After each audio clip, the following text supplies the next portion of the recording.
To support her child, a single mother takes a job caring for a paraplegic billionaire, but during her work, an unexpected revelation touches her heart in ways she never imagined. Hello, viewer. Thanks for joining us. Leave a like and share your thoughts in the comments, along with the city you're watching from. Now let's continue with the story. The alarm buzzed sharply at 5:30 a.m., cutting through the dense quiet of the tiny Queen's apartment. Emma Stanton groaned softly, silencing the sound with a practiced swipe before sitting up on the edge of her bed. The room was cold. The old heater wheezed but rarely delivered, and her thin blankets offered little insulation against the December chill. She stretched for a moment, blinking into the early light that seeped through the worn curtains, then reached for her slippers, worn soft from years of use. Her day, like every other, had begun. In the kitchen, her son Jake sat at the table, legs swinging, humming a tune under his breath. At 5 years old, he had an infectious energy that filled their cramped apartment with life. His laughter often masked the strain Emma carried daily, a weight she never let him see. She poured milk into his cereal, smiling as he chattered about his favorite cartoon. Jake was her reason for everything. 3 years earlier, he had been a frail toddler, diagnosed with a congenital heart defect. The memory of those hospital days haunted her still. The pale blue of his skin, the hum of machines, and the sobering words of the doctor explaining the cost of the surgery he so desperately needed. She had resigned herself to losing him until a call from the hospital changed everything. A donor had paid for the procedure in full. Even now, she didn't know the benefactor's identity, but their generosity had saved Jake's life. Her reverie broke as Jake grinned up at her, milk dripping from his chin. "Mama, you're not eating," he declared, his small voice pulling her back to the present. She tousled his hair, a tender gesture that steadied her. Breakfast finished quickly, and soon Emma was wrapping Jake in his puffy red coat, preparing to drop him off at school before heading to her shift. She worked as a waitress in a small diner a few subway stops away, her uniform smelling faintly of grease no matter how many times she washed it. The pay was meager and the hours grueling, but it was honest work. Still, it wasn't enough to keep up with rent, utilities, and the mounting debts she'd accrued during Jake's recovery. That morning, the landlord's notice pinned to their door was a fresh reminder of her precarious position. The bold type seemed to mock her. Final notice. "You'll figure it out," she whispered to herself as she tore it down, folding the paper into her purse to keep Jake from seeing it. Later, at the diner, Emma worked the lunch rush with her usual determination, balancing trays and taking orders with a polite efficiency that belied her exhaustion. Her co-worker Rosa, a vibrant woman in her 50s, watched her with a mix of admiration and concern. During a rare quiet moment, Rosa handed Emma a steaming mug of coffee and said, "You look like you haven't slept in weeks. What's going on?" Emma hesitated. She rarely shared her struggles, not out of pride, but out of fear of pity. "It's just the rent," she admitted finally. "I'm behind again, and if I can't pay by the end of the week—" She trailed off, unable to say the words. Rosa nodded solemnly. "You know, my cousin works for an agency that finds caregivers. They've got a client looking for someone, pays real well. Not gonna lie, though, the guy's a piece of work. But it might be worth checking out." Emma's first instinct was to dismiss the idea. She had no formal training in caregiving, and the prospect of working for someone difficult made her stomach turn. But the image of Jake, his small hand clutching hers as they walked to school that morning, lingered in her mind. She couldn't afford to be picky. After her shift, she called the number Rosa had scribbled on a napkin. The woman on the other end of the line, brisk and professional, scheduled an interview for the next day. "The position is for a private client," she explained. "He requires full-time care and prefers discretion." Emma hung up with a mix of apprehension and hope. The path ahead felt uncertain, but she had no choice but to follow it. That evening, after tucking Jake into bed, she sat by the window, staring out at the city lights. "For him," she murmured, resolving to do whatever it took to keep her son safe and sheltered. The following morning, as Emma buttoned up her coat and prepared to leave for the interview, Jake hugged her tightly. "Good luck, Mama," he said with a grin that lit up his whole face. She kissed his forehead, drawing strength from his joy. For him, she could face anything. The gates of the Wheeler estate loomed ahead, wrought iron twisted into intricate patterns that seemed more suited to a palace than a private home. Emma stood outside them, clutching her coat against the biting wind. She'd ridden the subway for nearly an hour and walked another 20 minutes to reach this address. The agency had provided scant details. A wealthy, reclusive client in need of care after a life-altering accident. They'd warned her the man was difficult, but the salary, triple her current pay, was impossible to ignore. With a deep breath, she pressed the intercom button. A woman's voice, crisp and no-nonsense, came through. "State your name and purpose." "Emma Stanton. I'm here for the interview." A buzz sounded, and the gates swung open slowly. Emma stepped inside, her boots crunching against the gravel driveway as the mansion came into view. The house was enormous, all sleek modern lines and glass, surrounded by meticulously trimmed hedges and trees. It felt cold, not just from the weather, but from its sterile perfection. It was a world far removed from her tiny queen's apartment. At the door, a woman in a tailored grey suit greeted her. "I'm Margot Adams, Mr. Wheeler's personal assistant," she said, shaking Emma's hand briefly. Her expression was professional but unyielding. "Come in. I'll explain everything before you meet him." Inside, the house was just as imposing as the exterior. Polished marble floors gleamed under soft recessed lighting. Artwork hung on the walls, each piece carefully chosen to exude sophistication.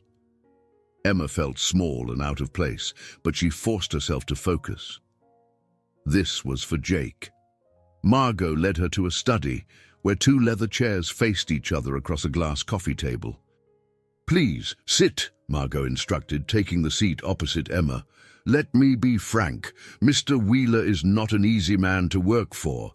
He's particular, demanding, and less than personable. You'll need patience and resilience to last even a week." Emma nodded, keeping her expression neutral. "I understand. Your responsibilities will include assisting with daily tasks, administering medication, and accompanying him to appointments.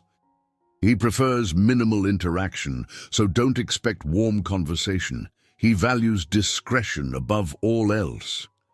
The way Margot spoke, it sounded less like a job and more like a test. Emma wasn't sure whether she was meant to feel prepared or intimidated. She glanced at the framed photo on the bookshelf behind Margot, a younger man with a confident smile and piercing blue eyes, posing beside a helicopter. "Is that him?" she asked. Margot turned briefly to look, then faced Emma again. "That was Mr. Wheeler before the accident." Emma hesitated. "What happened to him?" Margot's expression softened, just a fraction. "A helicopter crash 2 years ago. He lost his wife and young son that day. He survived but was left paraplegic. Since then—" She trailed off, her gaze steady but shadowed. "Let's just say he hasn't adjusted well." Emma swallowed, the weight of the story settling over her. She couldn't imagine such loss. Suddenly, the coldness of the house and the warnings about Mr. Wheeler made more sense. Margot stood abruptly. "Wait here. I'll see if he's ready." As Margot left the room, Emma took a deep breath, trying to steady herself. Her palms were damp and her heart raced. The sound of wheels on hardwood caught her attention, and she turned just as Margot returned, pushing a man in a sleek black wheelchair. Thomas Wheeler was nothing like the photo. His once vibrant blue eyes were cold, and his features, though still striking, were lined with bitterness. His gaze swept over Emma, assessing her with a sharpness that made her feel exposed. "This is the applicant?"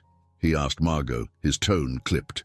"Yes, Mr. Wheeler," Margot replied. Thomas wheeled himself closer, his eyes never leaving Emma. "You've worked as a caregiver before?"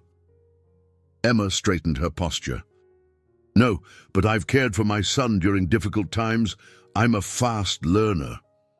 He scoffed lightly. "Your son? What kind of difficult times?" Emma hesitated, debating how much to reveal. "He had a serious heart condition. He's better now, but I understand what it's like to care for someone who needs help." For a brief moment, something flickered in Thomas's expression, but it vanished as quickly as it appeared. "We'll see if you last longer than the others," he said, wheeling himself toward the door. Over his shoulder, he added, "Margot will show you out." Emma watched him leave, her heart pounding. His words were a challenge, not an offer. As Margot escorted her back to the entryway, she said quietly, "The agency will contact you if he decides to hire you. Good luck. You'll need it." Outside the gates, Emma exhaled deeply, the weight of the interview pressing on her. She had no idea if she'd get the job, but one thing was clear. Thomas Wheeler was a man cloaked in pain, and for reasons she couldn't yet explain, she felt compelled to help. 2 days later, Emma's phone buzzed while she was scrubbing the kitchen sink. She wiped her hands on a dish towel and checked the screen, her heart leaping at the name of the agency. Answering quickly, she braced herself for rejection. "Miss Stanton." The familiar, clipped tone of Margot greeted her. "Mr. Wheeler has decided to offer you the position. Can you begin tomorrow morning?" Emma's breath caught. Yes, I can. Be punctual. 7 a.m. sharp." The line went dead before Emma could respond. She stood in her small kitchen, the phone still in her hand, feeling a swirl of emotions, relief, fear, and a twinge of something unexpected. Hope. The next morning, she left Jake with Rosa, who had kindly agreed to babysit. "You're gonna do great," Rosa assured her, hugging her warmly. "Just remember why you're doing this." Emma nodded, kissing Jake on the cheek. "Be good, sweetheart. I'll see you tonight." As she approached the Wheeler estate, the same imposing gates greeted her. They seemed even taller today, as if the weight of her new responsibilities had somehow magnified their height. When Margot opened the door, her expression was as steely as before. "Follow me," Margot instructed. Emma fell into step behind her, clutching her bag tightly as they wove through the sprawling house. They stopped at a set of double doors, which Margot opened to reveal an expansive living room with floor-to-ceiling windows that framed the frosted garden outside. Thomas Wheeler was in his wheelchair by the fireplace, his back to them. "Mr. Wheeler," Margot announced, "your new caregiver has arrived." He turned slowly, his sharp eyes locking onto Emma. "Punctual. That's a start." Emma felt her stomach tighten but forced a polite smile. "Good morning, Mr. Wheeler." "I don't care for pleasantries," he replied, his tone clipped. "Margot, go over her duties." Margot handed Emma a folder. "This outlines everything you need to know: his daily schedule, medications, dietary preferences. He doesn't like to repeat himself, so read it thoroughly," Thomas interrupted, his voice cutting through the room. "I don't need someone hovering over me. You'll do what's required and leave me alone. Clear?" Emma nodded, feeling a mix of annoyance and determination. "Understood." Margot excused herself, leaving Emma and Thomas alone. The silence stretched, heavy and uncomfortable. Finally, Thomas broke it. "Why did you take this job?" Emma met his gaze, steady despite her nerves. "I needed it." That's obvious. But why this job? He pressed, his voice tinged with disdain. Do you think you'll fix me? Make me less of a burden? Emma inhaled sharply, his words catching her off guard. I don't think you're a burden, Mr. Wheeler. I think you've been through a lot, and everyone deserves to be treated with dignity. His eyes narrowed, and for a moment she thought he might snap at her. Instead, he wheeled himself closer, studying her face. We'll see how long your optimism lasts. The rest of the day was a test in patience. Thomas was particular to the point of absurdity. He criticized her for the way she folded his blanket, the temperature of his tea, and even how she adjusted the blinds. But Emma remained calm, refusing to let his sharp remarks get under her skin. By late afternoon, Thomas had retreated to his study, leaving Emma with a brief reprieve. She used the time to review the folder Margot had given her, making notes about his medications and therapy sessions. She was struck by how rigid and isolated his life seemed, every moment accounted for, yet devoid of any warmth or connection. As the day drew to a close, Emma prepared to leave. Margot met her at the door, her expression unreadable. You handled yourself well today, she said, a hint of approval in her tone. Most people don't make it past lunch. Emma smiled faintly. I'm not most people. Margot's lips twitched, almost forming a smile. Good. You'll need that attitude. On the subway ride home, Emma replayed the day in her mind. Thomas Wheeler was as difficult as promised, hostile, guarded, and deeply bitter. Yet beneath his sharp words and cold demeanor, Emma sensed something else. Pain, certainly, but also a faint glimmer of the man he might have been before tragedy struck. When she walked into her apartment, Jake ran to greet her, his arms wrapping tightly around her legs. How was work, Mama? He asked, his eyes bright with curiosity. Emma crouched to his level, brushing a stray curl from his forehead. It was interesting, she said with a small smile. But it's going to be okay. And for the first time in a long while, she believed it. The next morning, Emma arrived at the Wheeler estate just as the sun began to rise. Frost glistened on the hedges lining the driveway, and her breath puffed visibly in the icy air. Margot greeted her at the door with the same stern professionalism, handing her a clipboard with a detailed schedule. Stick to this, Margot instructed. Mr. Wheeler despises disruptions. Emma took the clipboard, nodding firmly. Understood. Thomas was already in the living room when she entered, seated by the same floor-to-ceiling windows. The early sunlight outlined his rigid posture, and his wheelchair was positioned as if he were daring the day to challenge him. Without turning, he acknowledged her arrival with a curt, "You're on time again." Emma set her bag down and approached cautiously. "Good morning, Mr. Wheeler. I've reviewed the schedule and—" "Schedules are for people who care about the future," he interrupted, his voice edged with cynicism. "Let's get on with it." The day began with a series of mundane tasks, each accompanied by Thomas's sharp observations. He directed her on how to adjust his seat cushion with precision, dictated the exact amount of water he wanted in his glass, and insisted on an exact angle for the blinds to minimize glare. Emma followed his instructions without complaint, though she felt her patience stretching thin. By mid-morning, it was time for his physical therapy session. Ethan, the physiotherapist, arrived with a cheerful energy that clashed with the somber atmosphere of the house. A tall man with kind eyes and an easy smile, he greeted Emma warmly. "You must be the new caregiver," Ethan said, shaking her hand. "Welcome to the lion's den." Thomas, overhearing, grunted. "Don't charm her, Ethan. She doesn't need false hope," Ethan chuckled, unbothered by Thomas's tone. "And you don't need to be such a grouch, but here we are." Emma couldn't help but smile at Ethan's light-hearted approach, though she kept her expression neutral. The session began with stretches and light resistance exercises, which Ethan guided with patience and expertise. Emma observed quietly, ready to assist if needed. At one point, Ethan glanced at her. "He's doing better than he lets on," he said, a twinkle of mischief in his eyes. "Don't let him fool you." Thomas shot Ethan a warning look. "Focus on your job."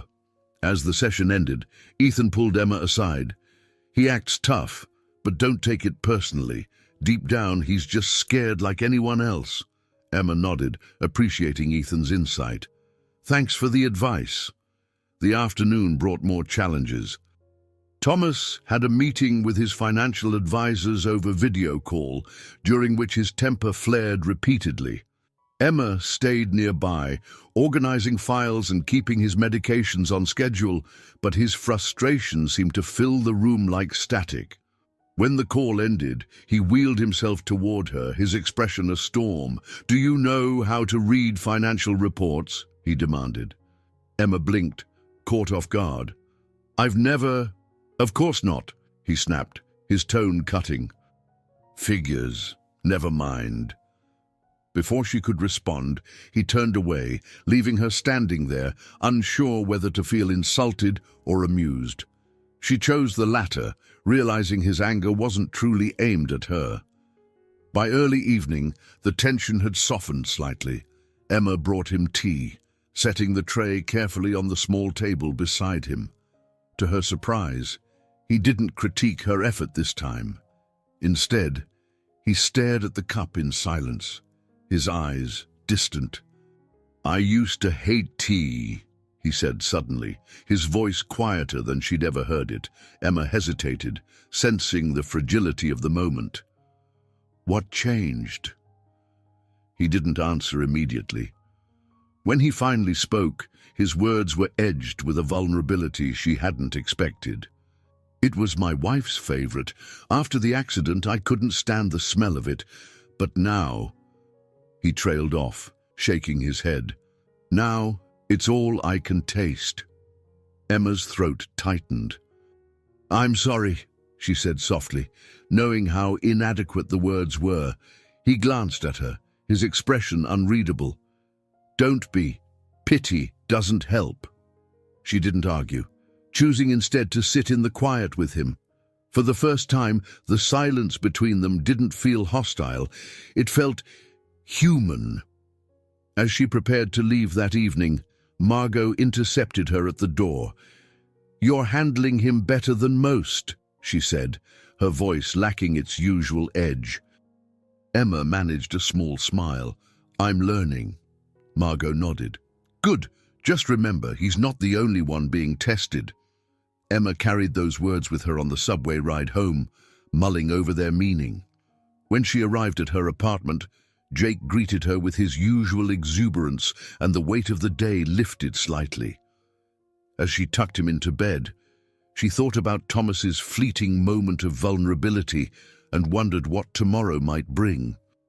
The morning air bit sharply as Emma walked briskly to the Wheeler estate. Each step felt heavier than the last, weighed down by the question that had kept her awake most of the night. Could she continue this job? Thomas Wheeler was an enigma, his hostility often unbearable, but his fleeting moments of vulnerability hinted at a depth Emma couldn't ignore. When she arrived, Margot greeted her with her usual efficiency, handing over the day's updated schedule. "He has a video conference at 10 and therapy at 2. Stick to the plan." Emma nodded, filing the clipboard under her arm. Margot paused, her gaze softening. "If it's too much," she began, but trailed off, leaving the unspoken thought hanging in the air. "I'll manage," Emma replied firmly, though the uncertainty in her own voice surprised her.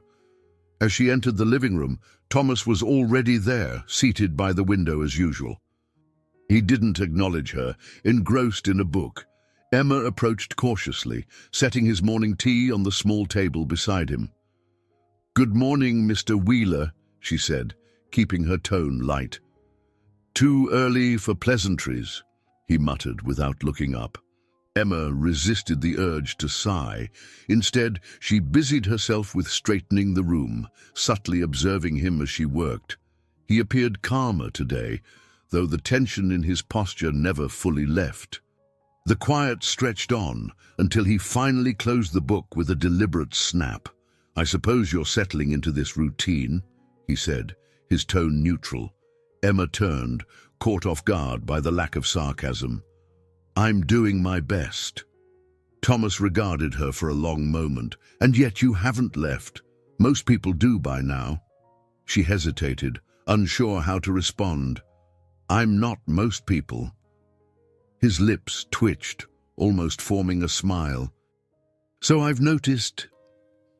The morning passed uneventfully, though Emma remained on edge, waiting for the inevitable sharp comment or impossible demand. When the time came for Thomas's video conference, she stood by discreetly, ensuring his documents were organized and his medications within reach. To her surprise, the meeting ended without incident, and Thomas even thanked her, gruffly but sincerely, when she handed him a folder.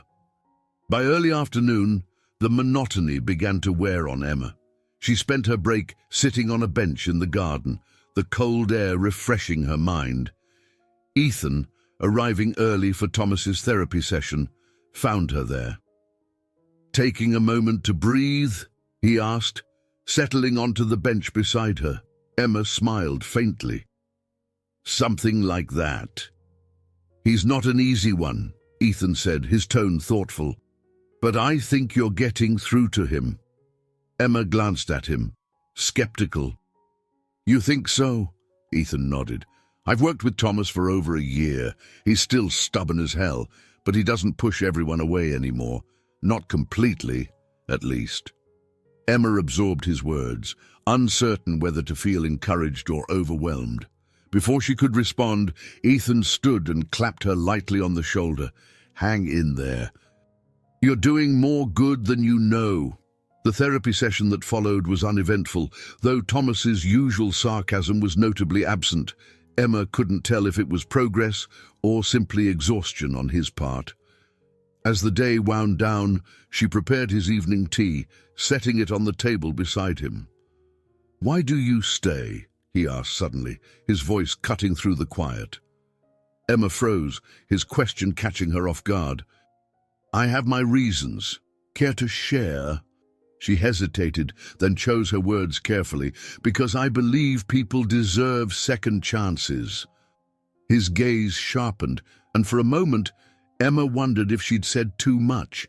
But instead of snapping at her, he leaned back in his chair, his expression unreadable. "Second chances are a luxury, Miss Stanton. Not everyone can afford them." Emma met his eyes, steady despite the unease creeping through her. "Maybe. But sometimes they're worth fighting for."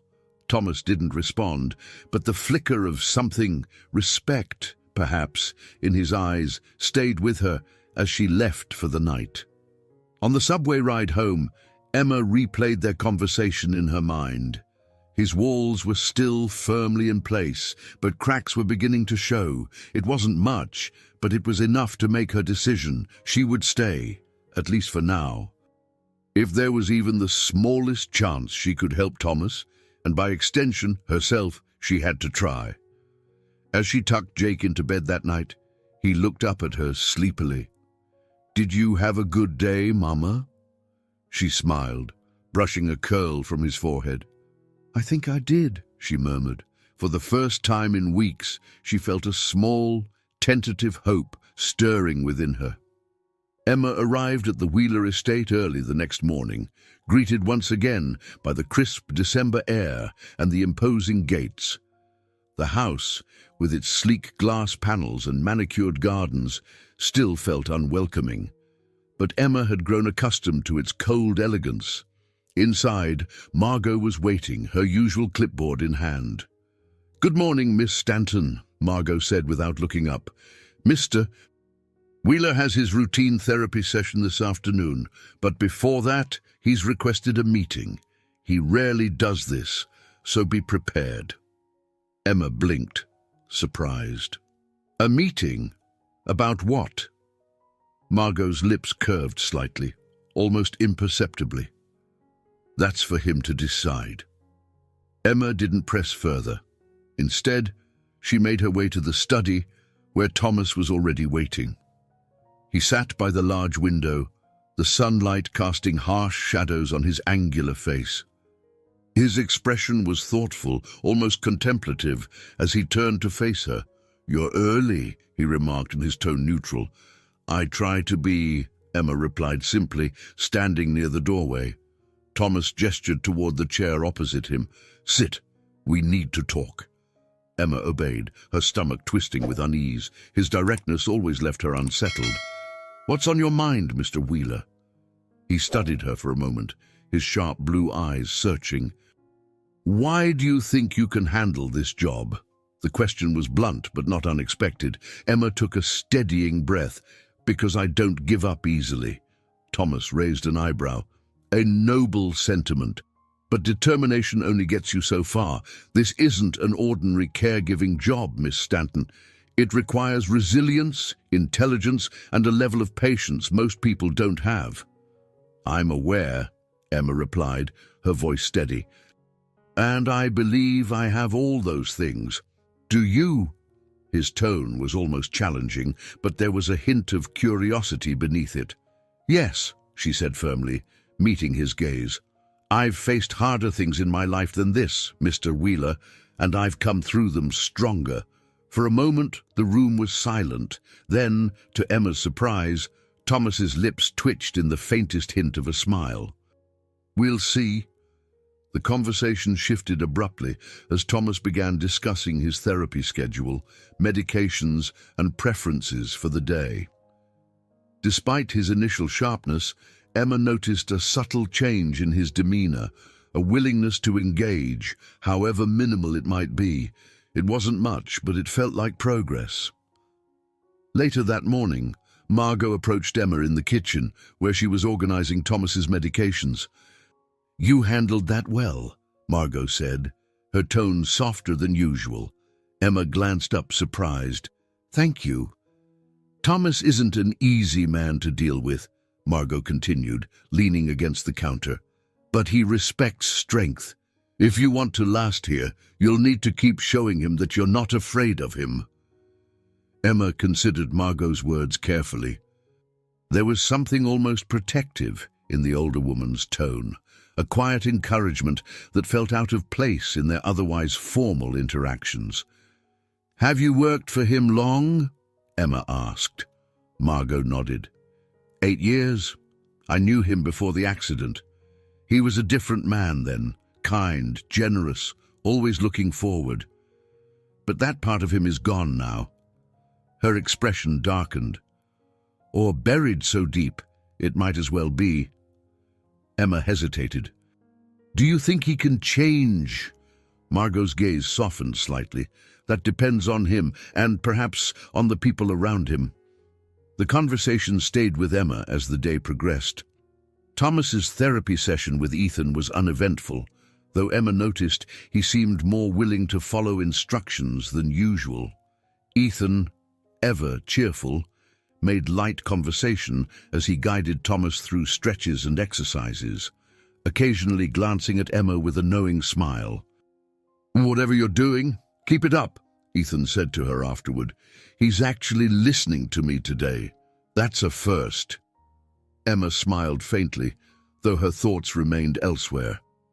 Margot's words lingered in her mind, planting a seed of determination. Perhaps Thomas's walls weren't impenetrable after all. Perhaps there was a way to reach him.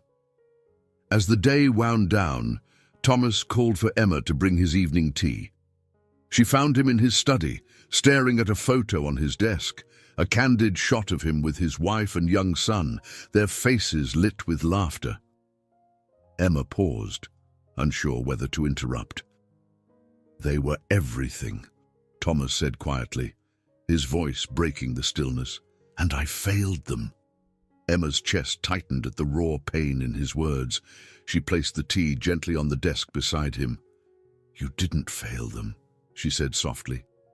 "What happened wasn't your fault," He didn't respond, but the way his hand lingered over the photo told her he was listening.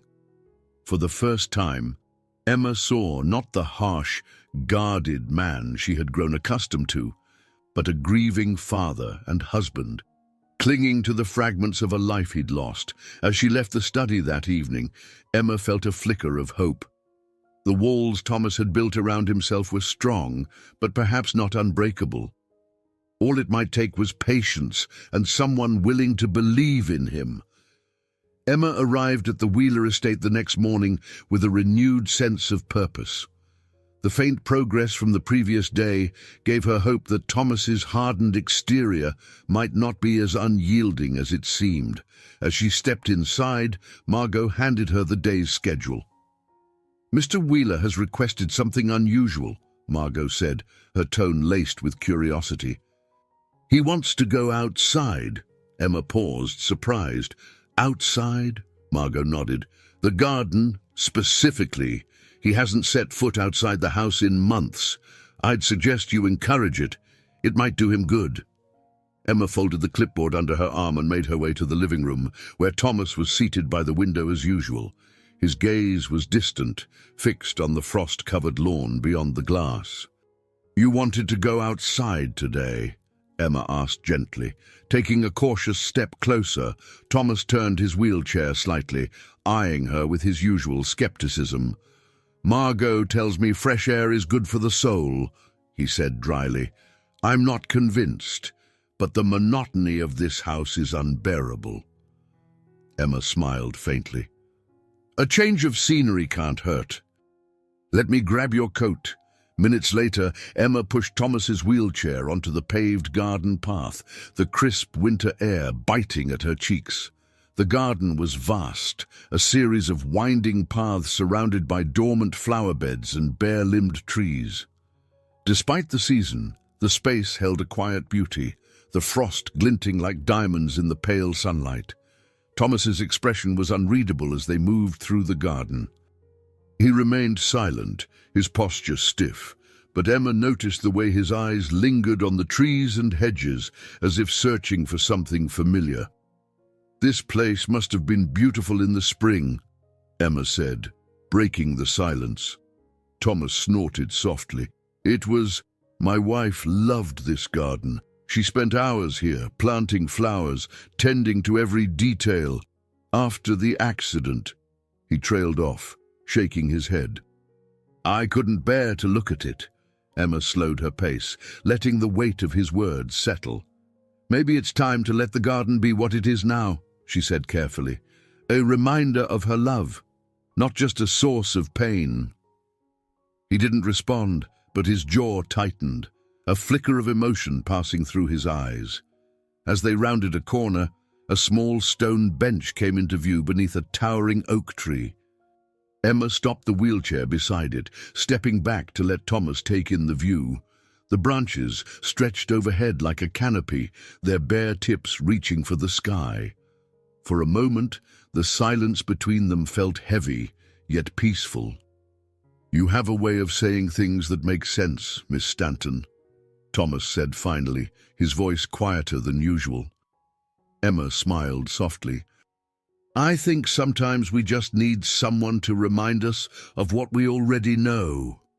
His lips curved slightly, almost imperceptibly. "Perhaps." They lingered in the garden for a while longer, the cold air biting but bearable. Emma didn't rush him, sensing that this was a rare moment of calm for him. Eventually, he nodded, signaling that he was ready to return to the house. Back inside, Emma helped him remove his coat and settle back into his spot by the window. Margot appeared with a tray of tea, raising an eyebrow at Emma as she set it down. "Well?" Margot asked. Emma glanced at Thomas, who was already engrossed in the view outside. "I think it went well," she said quietly. Margot gave a small nod of approval. "Good. Keep it up." As the day continued, Emma noticed a subtle shift in Thomas's demeanor. He still carried his usual edge, but it seemed less pronounced. During lunch, he asked her a question about Jake, his tone almost conversational. Your son? How old is he? 5, Emma replied, surprised by the question. He's full of energy. Keeps me on my toes. Thomas nodded thoughtfully. Boys that age have a way of making you feel alive. My son was the same. Emma hesitated, sensing the ache behind his words. I imagine he was a lot like you. Thomas's gaze sharpened briefly before softening. He was better. The conversation ended there, but Emma carried the exchange with her throughout the rest of the day. It was the first time Thomas had voluntarily opened a door to his past, and though the glimpse was fleeting, it felt significant. As she left that evening, Emma found herself glancing back at the house. The imposing structure no longer felt quite so forbidding. Beneath its cold exterior, warmth was beginning to stir, small, tentative, but real. On the subway ride home, Emma replayed the moments in the garden and at lunch, her heart lighter than it had been in weeks. Thomas Wheeler was still a long way from healing, but for the first time, she believed he was willing to try. And that, she thought, was a victory worth savoring. Emma arrived at the Wheeler estate early, as she always did. But the atmosphere inside the house felt subtly different. There was an energy that hadn't been there before, a quiet hum of life beneath the surface.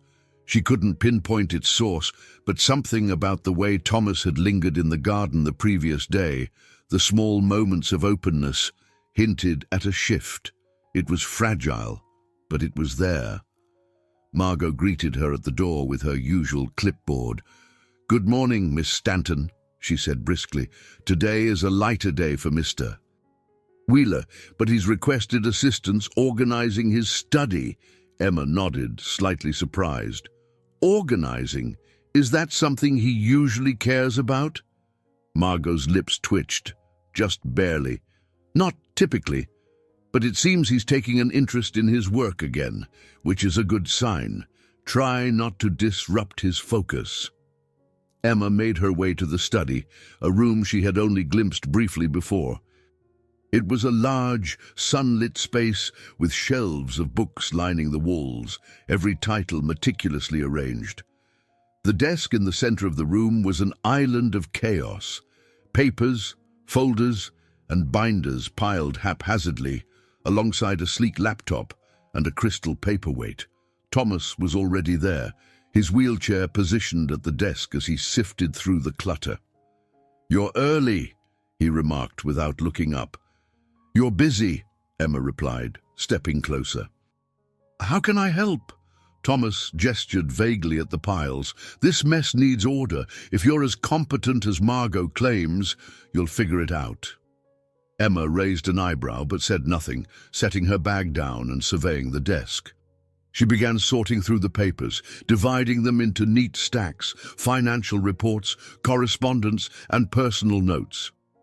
As she worked, she caught glimpses of Thomas's world, sharp analyses of business ventures, carefully worded letters to colleagues, and sketches of designs that hinted at an engineering mind still active despite his isolation.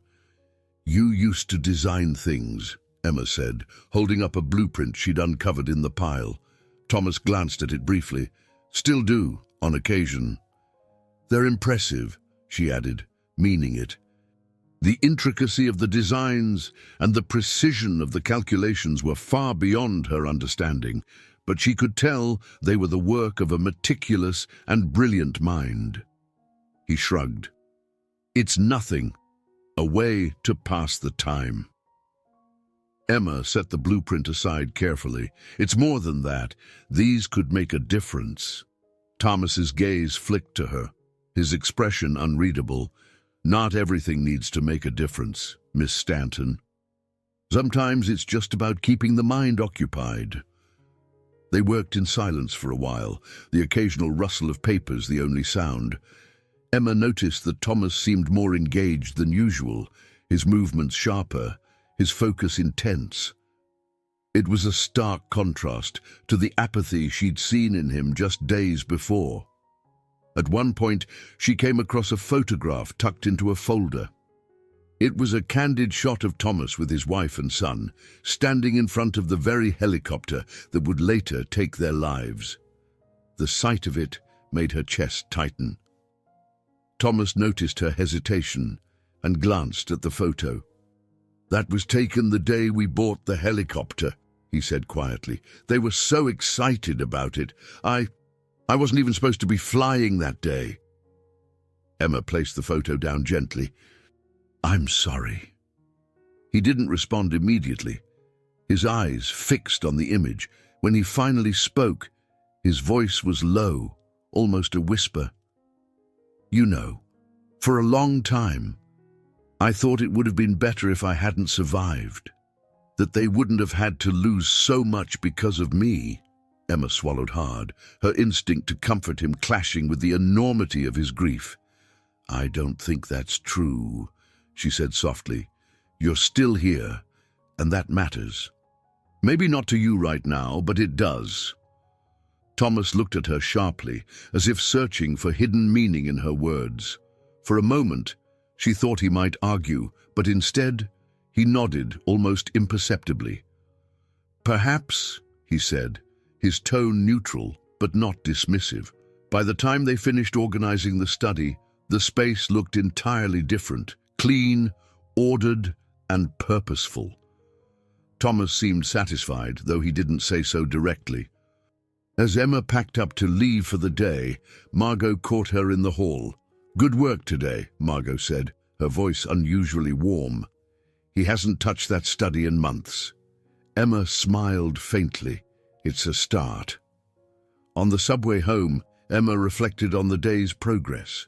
Thomas's grief was a constant shadow, but she could see glimpses of the man he might become again. Someone driven, thoughtful, and quietly kind. She wasn't sure how far they'd come, but for the first time, she believed the journey was worth it. Emma arrived at the Wheeler estate to find the house unusually quiet. Margot wasn't at the door as usual, and the faint hum of activity that typically accompanied the mornings was absent. As Emma made her way inside, she found Margot in the kitchen, sipping a cup of coffee and glancing through her clipboard. "Good morning," Emma greeted, setting her bag down. Margot nodded in return. "Morning. Mr. Wheeler has been reflective today. He's in the library." Emma raised an eyebrow. "Reflective?" Margot gave a small shrug. "It happens on occasion. Be prepared for anything." With that cryptic remark, Emma headed toward the library. She found Thomas sitting near one of the towering bookshelves, his wheelchair angled toward the window where a faint winter light streamed in. On the table before him was a thick, leather-bound journal. He looked up briefly as Emma entered. "Miss Stanton," he greeted, his tone neutral. "You're early." "You've mentioned before that you appreciate punctuality," she replied, offering a faint smile. "What are we working on today?" Thomas gestured toward the table.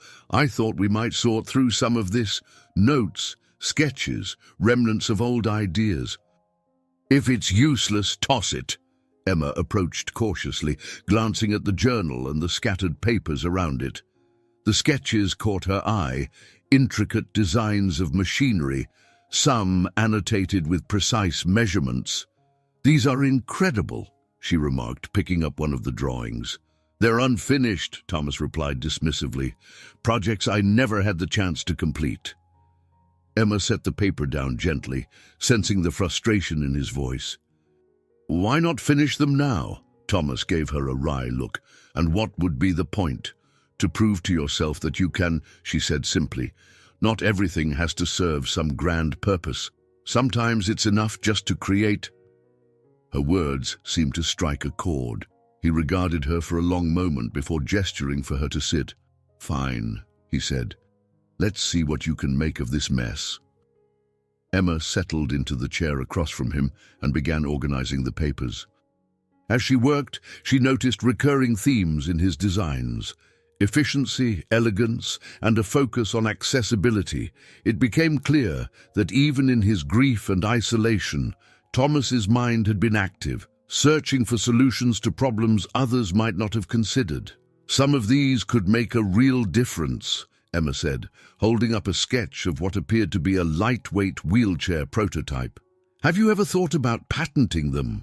Thomas scoffed lightly.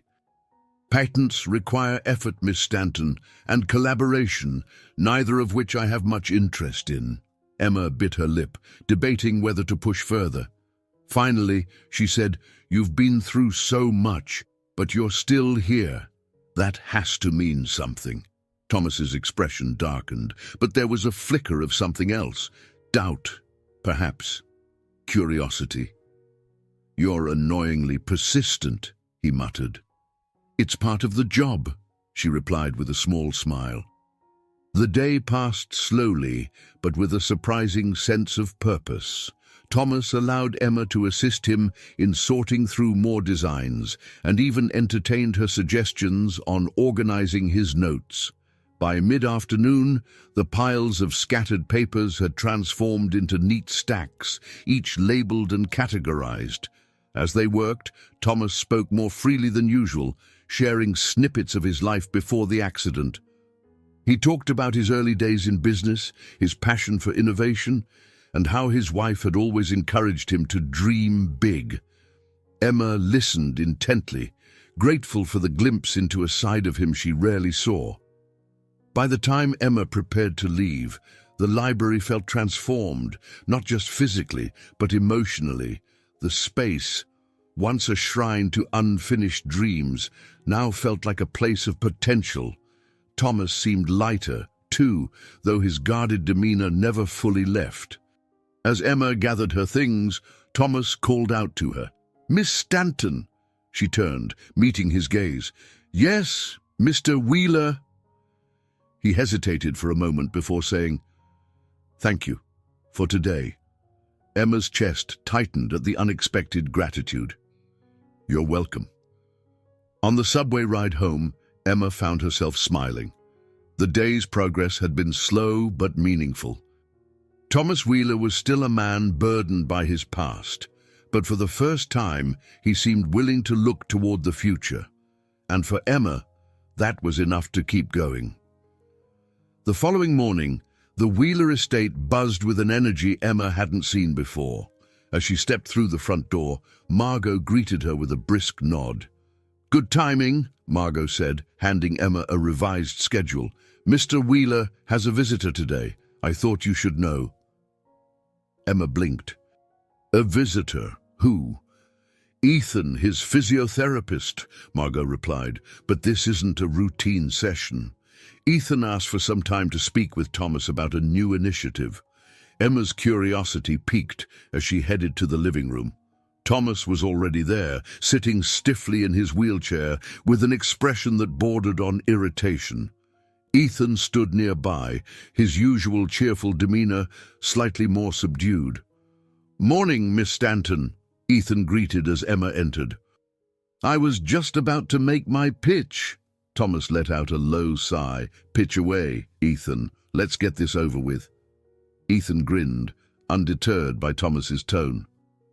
"Right. So, there's a new program I'm involved with. It's focused on designing adaptive technologies for people with disabilities. We're partnering with engineers and designers to create tools that make everyday life easier." Thomas raised an eyebrow. "And what does this have to do with me?" "Well," Ethan continued, "you have the kind of experience and insight we need. Plus, you've got a knack for designing things. I've seen your work, Thomas. You could make a real difference." Thomas's gaze hardened. "I'm not interested in charity projects." "It's not charity," Ethan countered, his voice firm but friendly. "It's about creating solutions, empowering people to live better lives, including yourself." Emma watched the exchange carefully, noting the way Thomas's fingers tapped lightly against the armrest of his wheelchair. A sign, she thought, of conflicted emotions. "I'm not a symbol, Ethan," Thomas said after a long pause, "and I'm certainly not a salesman." Ethan shrugged. "You don't have to be. Just share your ideas. That's all anyone's asking." The room fell silent. Finally, Thomas turned his gaze toward Emma. "What do you think, Miss Stanton?" The question caught her off guard, but she answered honestly, "I think you have a chance to take what you've been through and turn it into something meaningful. And I think that matters." Thomas's expression softened slightly, though his tone remained guarded. "You're both relentless, aren't you?" "It's a gift," Ethan replied with a grin. To Emma's surprise, Thomas didn't dismiss the idea outright. Instead, he agreed to think about it, though his reluctance was clear. Ethan, seeming satisfied, gave Emma a quick thumbs up as he left the room. Later that afternoon, Emma found herself alone in the kitchen with Margot, who was preparing tea. "What did you think of Ethan's proposal?" Emma asked, her voice casual. Margot glanced at her, then returned to her task. "I think it's exactly what Thomas needs, though he'd never admit it. He's been stuck for so long, unable to see a way forward. Something like this could remind him of his own capabilities." Emma nodded thoughtfully. "It feels like a step in the right direction." Margot handed her a tray with 2 cups of tea and a plate of biscuits. "It's more than that. It's a chance for him to reconnect with the world, even if it's just a little." Emma carried the tray to the living room, where Thomas sat by the window, his gaze distant. She set the tea on the table beside him and hesitated before speaking. "Ethan's idea, it's a good one," she said quietly. "You have so much to offer, even if you don't see it yet." Thomas looked at her sharply. "And you think this will fix everything?" "No," Emma replied honestly. "But it's a start." He didn't respond immediately, his gaze returning to the frost-covered garden outside. After a long silence, he said, "I'll think about it." It wasn't a commitment, but it was more than she had expected. Emma felt a flicker of hope as she turned to leave.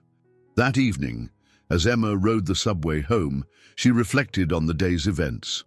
Thomas's walls were still firmly in place, but cracks were beginning to show.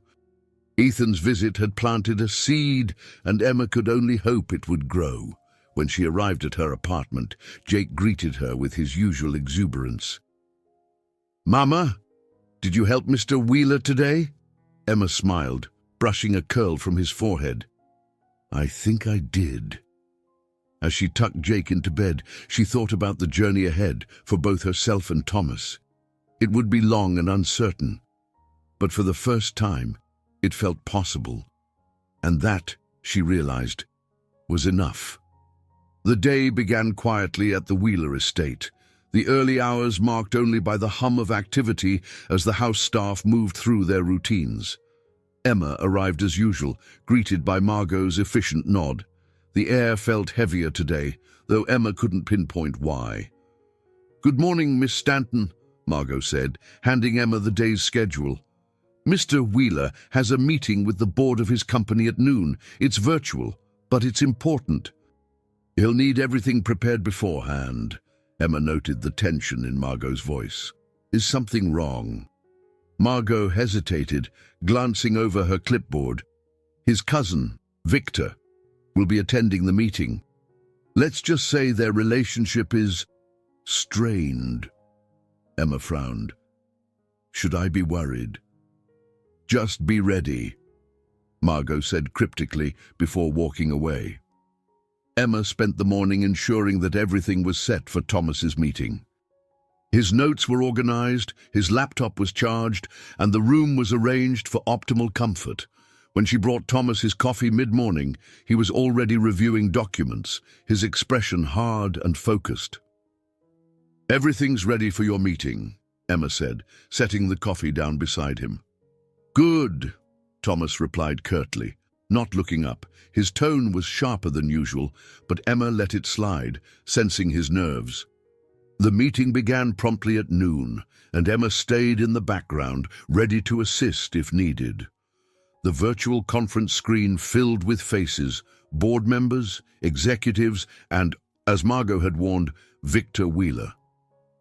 Victor's polished appearance and smooth demeanor stood in stark contrast to Thomas's guarded intensity. From the start, Victor dominated the conversation, steering it toward topics that painted Thomas in an unfavorable light. "With all due respect, Thomas," Victor said, his tone laced with feigned concern, "your condition limits your ability to lead effectively. The board deserves someone who can be fully present." Thomas's jaw tightened. "My condition doesn't affect my ability to make decisions. My track record speaks for itself." Victor gave a patronizing smile. "No one is questioning your past achievements. But the company needs forward-thinking leadership, someone who can meet the demands of today." Emma clenched her fists as she watched Thomas endure Victor's thinly veiled attacks. The tension in the room was palpable, each word a calculated attempt to undermine Thomas's authority. Despite his composure, Emma could see the strain in his eyes. When the meeting ended, Thomas slammed his laptop shut with a force that made Emma flinch. "Parasite," he muttered under his breath, his hands gripping the armrests of his wheelchair tightly. Emma approached cautiously. "Are you okay?" Thomas looked up at her, his expression stormy. "Do I look okay?" Emma hesitated, then said softly, "He's wrong. You know, you're more than capable." Thomas scoffed, turning his gaze toward the window. "Words mean nothing, Miss Stanton. Victor's been circling like a vulture for years, waiting for the chance to take what's mine."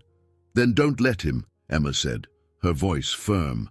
"You've fought through worse than this, haven't you?" Thomas didn't respond immediately, his shoulders tense. Finally, he said, "Leave me. I need time to think." Emma obeyed, retreating to the kitchen where Margot was waiting. "How bad was it?" Margot asked, pouring herself a cup of tea. "Bad," Emma admitted, sinking into a chair. "Victor didn't hold back," Margot sighed heavily. "He's been trying to push Thomas out since the accident. He's ambitious, and the board listens to him because he knows how to manipulate them." Emma frowned. "Isn't there anything Thomas can do?" "There is," Margot said, her voice steady. "But he won't.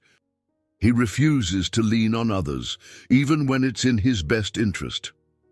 Emma thought about Thomas's stubborn independence, the walls he'd built around himself to keep everyone at arm's length. It was both his greatest strength and his deepest flaw. That evening, as Emma prepared to leave, she found Thomas in his study, staring at the same photograph she'd seen before, the one of him with his wife and son. He didn't look up as she entered. "I failed them," he said quietly, his voice barely audible. "Everything they believed in me, it's gone." Emma's chest tightened. "You haven't failed anyone, Thomas. You're still here. That means something." He finally met her gaze, his eyes filled with a mix of anger and despair. "What does it mean, Miss Stanton? Tell me, because I'm struggling to see it." Emma swallowed hard, her voice steady despite the lump in her throat. "It means you still have a chance to prove them wrong, to prove to yourself that you're more than what Victor or anyone else thinks." For a moment, Thomas said nothing, his gaze locked on hers. Then he nodded, almost imperceptibly, before turning back to the photo. As Emma left the house that night, she felt the weight of the day pressing on her. Thomas Wheeler was fighting battles on every front, against Victor, against his own doubts, and against the scars of his past.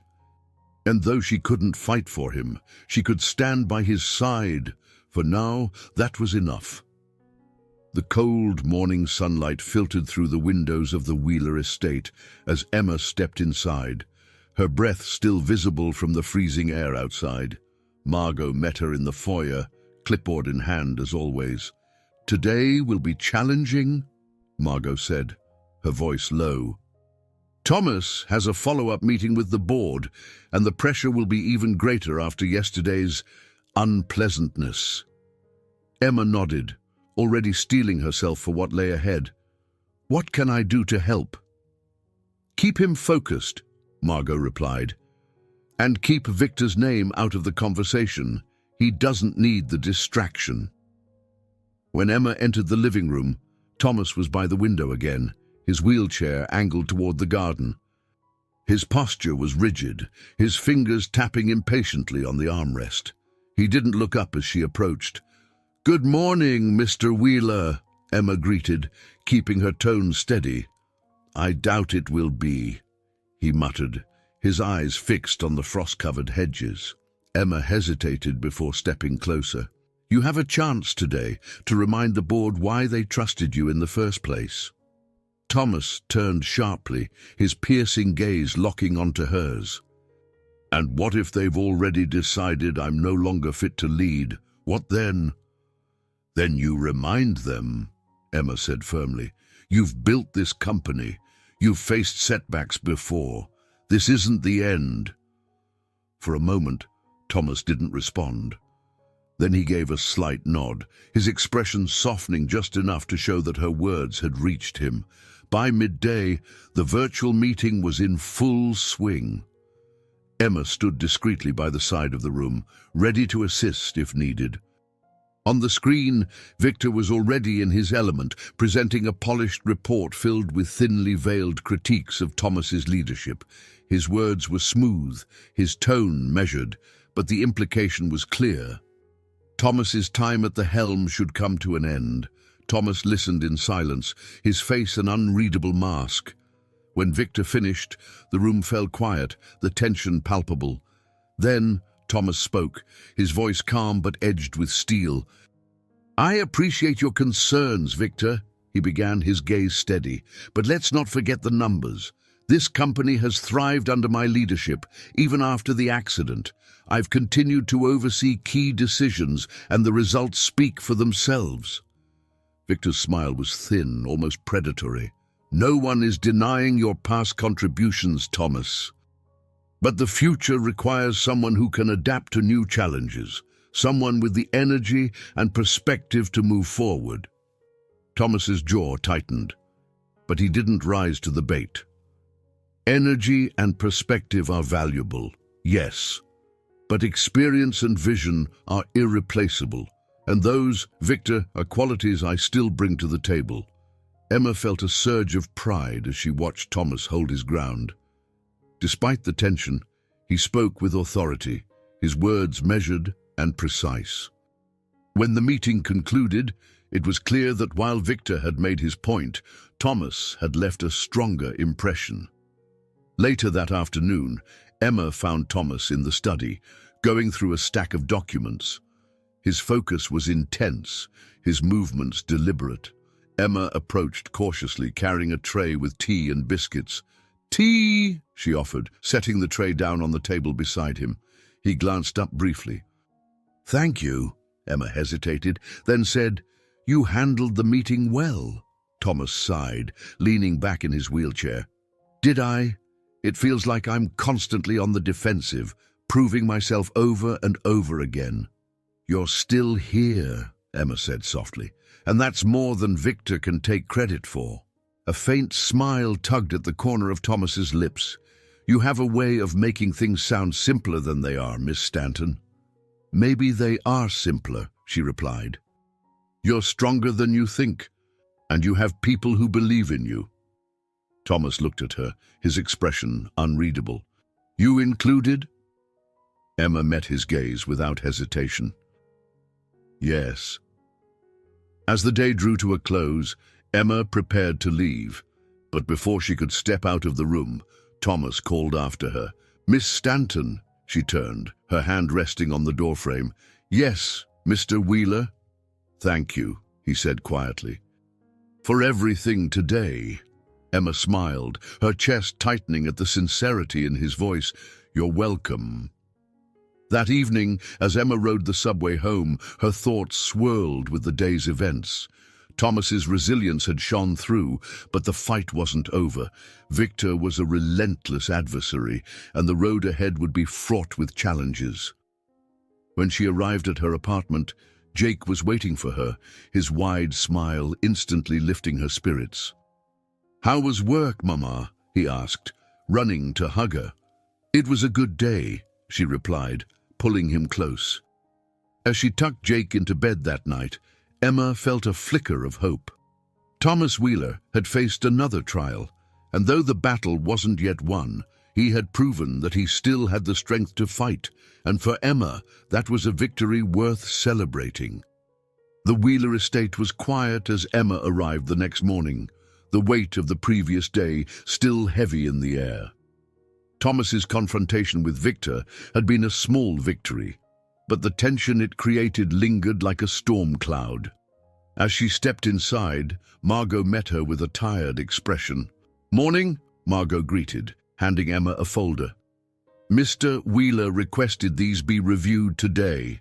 Emma glanced at the papers, financial projections and engineering blueprints. "He's throwing himself into work again." Margot sighed. "It's how he copes. Just keep an eye on him, will you?" Emma nodded, heading to the study. She found Thomas there, hunched over his desk, his wheelchair angled toward a stack of papers. His usual sharpness seemed dulled, his movements slower, more deliberate. "Good morning, Mr. Wheeler," Emma said gently. "Is it?" he replied without looking up. Emma approached the desk, setting her bag down. "You did well yesterday. The board listened to you." "Listened? Yes," Thomas said, his tone heavy. "But they don't believe in me. Not really. Victor has them wrapped around his finger." Emma frowned, searching for the right words. "You're still the head of the company. That says something." Thomas leaned back in his chair, his eyes narrowing. "For now. But Victor won't stop until he takes everything I've built." "And what about what you've rebuilt?" Emma countered. "You fought back from so much already. Why let him get to you now?" Thomas's gaze softened slightly, but the tension in his shoulders remained. "You make it sound so simple." "It's not," Emma admitted, "but that doesn't mean it isn't worth fighting for." The day passed slowly, the hours marked by an uncomfortable quiet. Thomas worked through the folder Margot had given him, his focus shifting between the financial reports and the blueprints. At one point, Emma noticed him lingering over a design, a sleek, lightweight wheelchair unlike anything she'd seen before. "Is that something you've been working on?" she asked, breaking the silence. Thomas glanced at her, then back at the blueprint. "It's an old idea, one I never finished." Emma studied the design, impressed by its detail. "It looks revolutionary." "It could have been," Thomas said, his voice tinged with regret. "But I abandoned it after the accident." "Why?" Emma asked softly. Thomas hesitated, then said, "Because it felt pointless. Why design something to help others when I couldn't even help myself?" Emma's chest tightened at his words. "But you can help others now," she said. "Maybe that's exactly what you need to remind yourself of what you're capable of." Thomas didn't respond immediately, his eyes fixed on the blueprint. When he finally spoke, his voice was quieter. "It's easier said than done, Miss Stanton." "I know," Emma replied, "but sometimes the hardest things are the ones that matter most." That afternoon, Margot brought more documents to the study, her expression unreadable as she set them on the desk. "These are from the legal team," she said. "You'll want to review them before the next board meeting." Thomas nodded curtly, his jaw tightening as he scanned the papers. Emma noticed the way his hand trembled slightly as he turned the pages. "Is everything okay?" she asked after Margot left. Thomas didn't answer immediately. When he finally spoke, his voice was laced with frustration. "Victor's making another move. He's challenging my authority as CEO, claiming I'm unfit to lead." Emma felt a surge of anger on Thomas's behalf. "He can't do that." "Oh, he can," Thomas said bitterly, "and he will. He's been waiting for this moment for years." "Then fight back," Emma urged. "Show him that you're not going anywhere." Thomas's laugh was dry, almost bitter. "You think it's that simple?" "No," Emma admitted, "but I think you're stronger than you realize, and I think Victor knows that too. That's why he's trying so hard to break you." Thomas's gaze met hers, something unspoken passing between them. For a moment, the tension seemed to ease, the weight of his burdens lessened. As evening approached, Thomas asked Emma to bring the blueprint he'd been working on. She placed it on the desk in front of him, watching as he traced the lines with a careful hand. "This was meant to be a game changer," he said quietly. "A wheelchair that's not just functional, but empowering. Lightweight, durable, customizable. It could have helped so many people." "Then finish it," Emma said simply. "Make it a reality." Thomas looked at her, his expression conflicted. "And if I fail," Emma smiled faintly, "then you try again. That's what resilience is, isn't it?" Thomas didn't respond, but the faintest glimmer of hope flickered in his eyes. That night, as Emma rode the subway home, her thoughts were heavy with the day's events. Thomas was fighting battles on every front, against Victor, against his own doubts, and against the weight of his past, but for the first time, she felt he might be willing to fight back. When she arrived home, Jake greeted her with his usual enthusiasm, his laughter a balm for her weary soul. As she tucked him into bed, she thought about Thomas's blueprint and the potential it represented. Maybe, just maybe, it was the key to unlocking the future he so desperately needed. And for Emma, that was a future worth believing in. The Wheeler estate was steeped in an oppressive quiet when Emma arrived the next morning. The winter chill outside seemed to seep into the very walls of the house, its vastness feeling colder and lonelier than usual. Margot's tight expression as she handed Emma the day's agenda confirmed what Emma already suspected. Today would not be an easy one. "Thomas has called for a private strategy session with his legal and financial teams," Margot explained. "Victor's challenge is gaining traction, and the pressure is mounting." Emma nodded, her stomach knotting. "And how is he handling it?" Margot's lips pressed into a thin line. "He's more irritable than usual. Be prepared." Emma steeled herself as she made her way to the study. She found Thomas at his desk, the blueprint for his wheelchair design spread out before him. His expression was tense, his movements sharp as he rearranged the papers scattered across the surface. "Good morning," Emma greeted cautiously. Thomas glanced up briefly, his brow furrowed. "Is it?" Emma hesitated before stepping closer. "It could be. You're meeting with your team today, right? That's a step forward." Thomas snorted softly, his eyes returning to the blueprint. "A step toward what?" "Another battle. Another opportunity for Victor to twist the knife." "Toward taking control," Emma replied firmly. "This is your company, your legacy. Don't let him take it from you." Thomas leaned back in his chair, his gaze piercing. "And if I fail?" Emma met his eyes, her voice steady. "Then you try again, but giving up isn't an option." The morning was consumed by preparations for the meeting. Emma worked alongside Thomas, organizing documents and ensuring everything was in place. She noticed how his hands trembled occasionally, the strain of the situation taking its toll, but she also saw moments of resolve, flashes of the man he had been before the accident. When the meeting began, Emma stood quietly in the corner of the room, ready to assist if needed. The screen filled with the faces of lawyers and financial advisors, each one radiating a mix of professionalism and unease. It was clear they felt the weight of Victor's challenge as much as Thomas did. The discussion was tense, the stakes painfully high.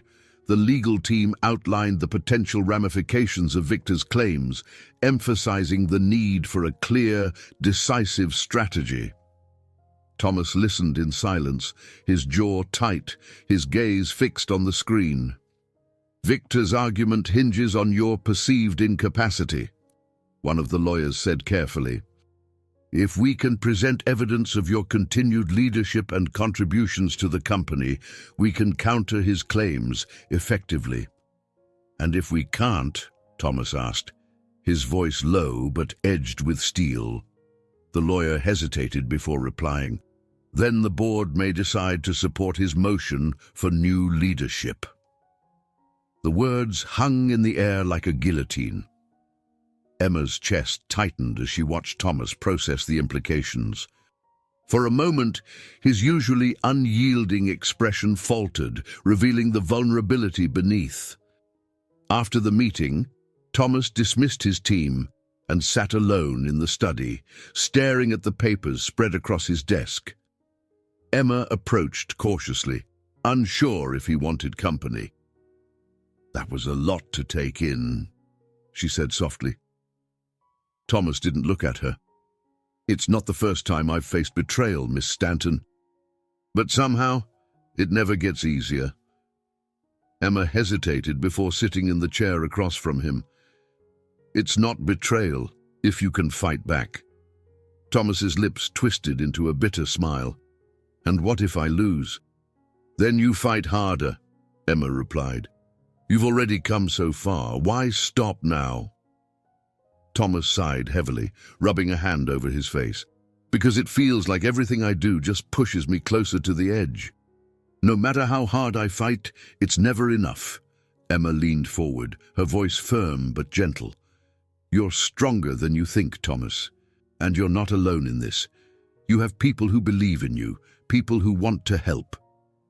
His gaze flicked to hers, something unspoken passing between them. For a moment, the tension seemed to ease. The weight of his burdens lessened. As the afternoon wore on, Emma encouraged Thomas to step away from his work and take a break in the garden. He resisted at first, but eventually relented, allowing her to wheel him outside. The crisp winter air was bracing, the garden still and serene under a blanket of frost. "This place used to feel alive," Thomas said quietly, his eyes scanning the dormant flower beds and bare trees. "Now it just feels empty."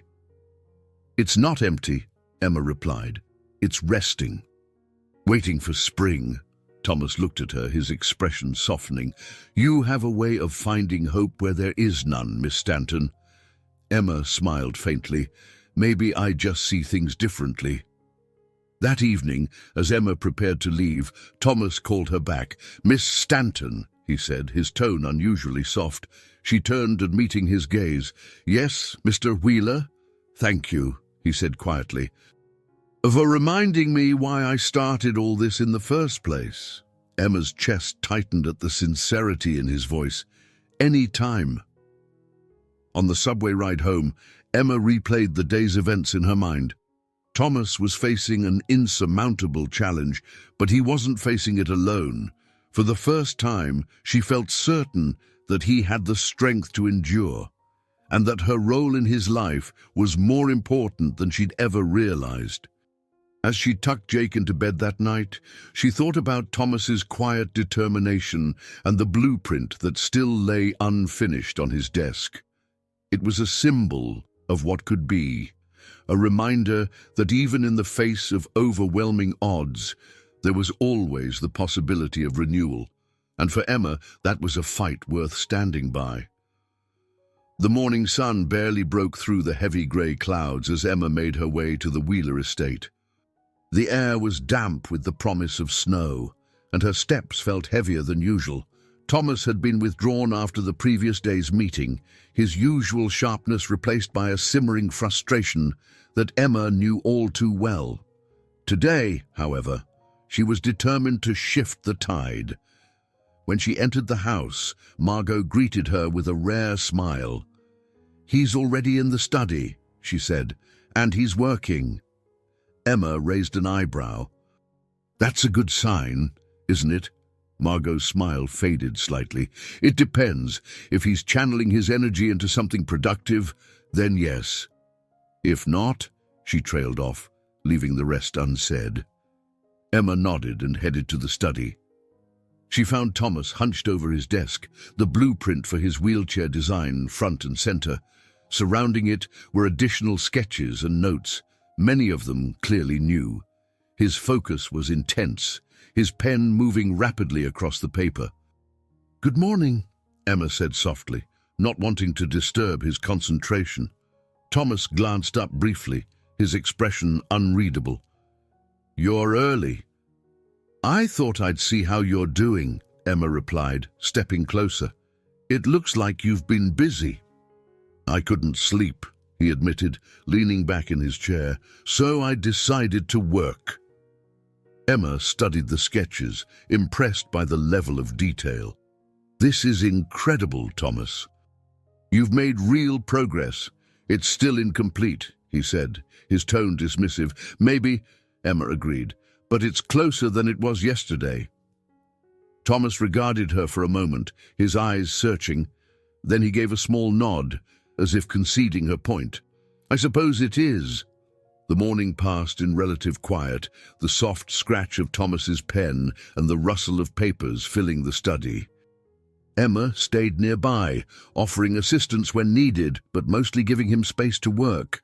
By late morning, he leaned back with a heavy sigh, his hands resting on the wheels of his chair. "I need a break," he muttered. Emma seized the opportunity. "How about some tea and maybe a walk in the garden?" Thomas hesitated, then nodded. "Fine, but just the tea." Emma prepared the tea and brought it to the sitting room, where Thomas had relocated. He sipped it slowly, his gaze distant. Emma sat nearby, waiting for him to speak. "You said something yesterday," Thomas began, his voice quiet, "about people who believe in me." Emma nodded. "I did." "Do you really mean it?" he asked, his eyes locking onto hers. "Yes," Emma replied without hesitation. "I believe in you, Thomas. I've seen what you're capable of." Thomas set his cup down, his expression thoughtful. "It's been a long time since anyone said that to me," Emma smiled faintly. "Then it's about time someone did." That afternoon, Ethan arrived for Thomas's physical therapy session. His cheerful demeanor immediately lightened the mood, and even Thomas seemed less tense as they began. "Still working on that design?" Ethan asked, as he guided Thomas through a set of stretches. Thomas grunted in response. "It's a distraction." "It's more than that," Ethan said, his tone encouraging. "It's something you're passionate about. Don't downplay it." Emma, standing nearby, chimed in. "Ethan's right. That design could make a real difference, for you and for others." Thomas shot her a look, but there was no heat behind it. "You're both relentless." "Comes with the territory," Ethan replied with a grin. As the session continued, Emma noticed a subtle shift in Thomas's demeanor. He was more engaged, more willing to push himself than he had been in weeks. It was a small victory, but a victory nonetheless. After Ethan left, Thomas returned to the study, where he stared at the blueprint for a long time. Emma, sensing he needed space, busied herself with organizing the documents on his desk. Eventually, he broke the silence. "Do you think it's good enough?" he asked, his voice uncharacteristically uncertain. Emma turned to face him. "I think it's brilliant." Thomas exhaled slowly, his shoulders relaxing slightly. "Then maybe it's time to finish it." Emma's heart lifted at his words. "What do you need to make that happen?" He looked at her, his expression a mix of determination and vulnerability, support and time. "You have both," Emma said simply. "Let's make it happen." That evening, as Emma prepared to leave, Thomas stopped her at the door. "Miss Stanton," he said, his voice steady but soft. She turned, meeting his gaze. "Yes, Mr. Wheeler? I've decided to move forward with the design," he said, "and I want your help." Emma felt a surge of emotion, her throat tightening. "Of course, whatever you need." Thomas nodded, his lips curving into the faintest hint of a smile. "Thank you." On the subway ride home, Emma couldn't stop smiling. For the first time, Thomas had taken a decisive step toward reclaiming his purpose. It was a small triumph, but it felt monumental.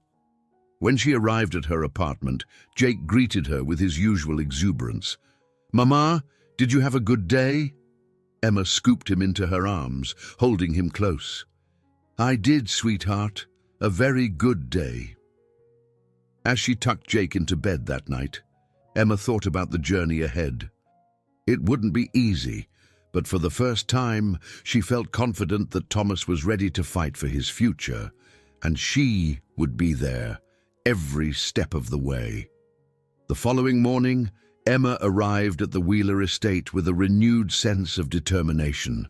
The air inside the house felt lighter, though the challenges ahead remained daunting. Today marked the first step toward completing Thomas's design, a project that could redefine his sense of purpose and silence the doubts that Victor had worked so hard to amplify. As she entered the study, she found Thomas already at his desk, the blueprint spread before him alongside a fresh stack of papers. His focus was razor-sharp, his pen moving swiftly across the page as he added notes and adjustments to the design. "Good morning," Emma said, setting her bag down. "Morning," Thomas replied without looking up. His tone was neutral, but carried an undercurrent of energy Emma hadn't heard in weeks. "I see you've been busy," she observed, glancing at the pages filled with detailed schematics and calculations. "Time waits for no one, Miss Stanton," Thomas said, setting his pen down and leaning back in his wheelchair. "If I'm going to do this, I intend to do it right." Emma smiled faintly. "I never doubted that." Thomas gestured to the papers. "I've refined the design, but there are still logistical challenges: manufacturing, sourcing materials, testing. It's not something I can do alone." "You don't have to," Emma said firmly. "What's the next step?" Thomas hesitated for a moment before replying. "I need to pitch the concept to investors. If I can secure funding, I can move forward." Emma's heart sank slightly at the mention of investors. She knew how grueling such meetings could be, especially with Victor lurking in the background, waiting for an opportunity to undermine Thomas's credibility. "Then we'll prepare," she said, her voice steady. "You've done the work. Now it's time to show them what you've created." Thomas regarded her with a mix of skepticism and gratitude. "You make it sound easy." "It won't be," Emma admitted. "But it'll be worth it." The rest of the morning was spent organizing the pitch. Emma helped Thomas compile a comprehensive presentation, pulling together technical details, market analysis, and potential impact statements. As they worked, she noticed how Thomas's confidence seemed to grow, his voice gaining strength as he rehearsed key points. Margot entered the study around midday, carrying a tray of tea and sandwiches. She set it down on the side table and surveyed the organized chaos on the desk. "Looks like progress," Margot remarked, her tone almost approving. "We're preparing for a pitch," Emma explained, glancing at Thomas. "He's going to present his design to investors." Margot raised an eyebrow. "Ambitious, but if anyone can pull it off, it's you, Mr. Wheeler." Thomas smirked faintly. "Let's hope you're right." Margot lingered for a moment before adding, "If you need assistance with the logistics, let me know. I still have a few contacts who owe me favors." Emma exchanged a surprised glance with Thomas, who nodded slightly. "I'll keep that in mind," he said. As the afternoon wore on, Emma noticed a subtle tension creeping into Thomas's posture. His hands fidgeted with the edge of the blueprint, and his voice grew sharper as he discussed potential questions investors might ask. "What if they don't take me seriously?" Thomas said suddenly, breaking the rhythm of their discussion. "What if they see me as a liability?" Emma paused, setting down the document she was reviewing. "They won't." Thomas shot her a skeptical look. "You can't know that." "No," Emma admitted. "But I do know that you're brilliant, Thomas. This design is proof of that, and anyone who doesn't see it is a fool." His expression softened slightly, but the doubt in his eyes remained. "It's easy for you to say that. You don't have to sit in front of a room full of people and prove your worth." Emma hesitated before replying, her voice quiet but firm. "I know what it's like to feel underestimated, to feel like the odds are stacked against you, but I also know that you're stronger than you think." You've already overcome so much. This is just one more step. Thomas regarded her for a long moment before nodding. You're annoyingly persistent, Miss Stanton. It's part of the job, she replied with a small smile. By early evening, the pitch was nearly complete. Thomas had rehearsed his key points several times, each run-through more confident than the last. Emma watched him with a mix of pride and relief, knowing how far he'd come since she first arrived at the estate. As she prepared to leave for the day, Thomas called out to her, "Miss Stanton." She turned, pausing in the doorway. "Yes?" "Thank you," he said, his voice steady but quiet. "For everything. I couldn't have done this without you." Emma felt her throat tighten, her chest swelling with emotion. "You don't have to thank me, Thomas. You're the one doing the work." He shook his head slightly, a faint smile playing at his lips. "Even so, it means something." Emma nodded, her voice too thick with emotion to reply. She left the study, her heart lighter than it had been in weeks. On the subway ride home, Emma reflected on the day's progress. Thomas was stepping into uncharted territory, but he wasn't doing it alone. The road ahead would be difficult, but for the first time, she felt confident that he had the strength and support to face it. When she arrived home, Jake greeted her with his usual enthusiasm, his laughter filling the small apartment. As she tucked him into bed that night, Emma thought about the blueprint on Thomas's desk and the possibilities it represented. It wasn't just a design, it was a symbol of resilience, of hope, and of a future worth fighting for.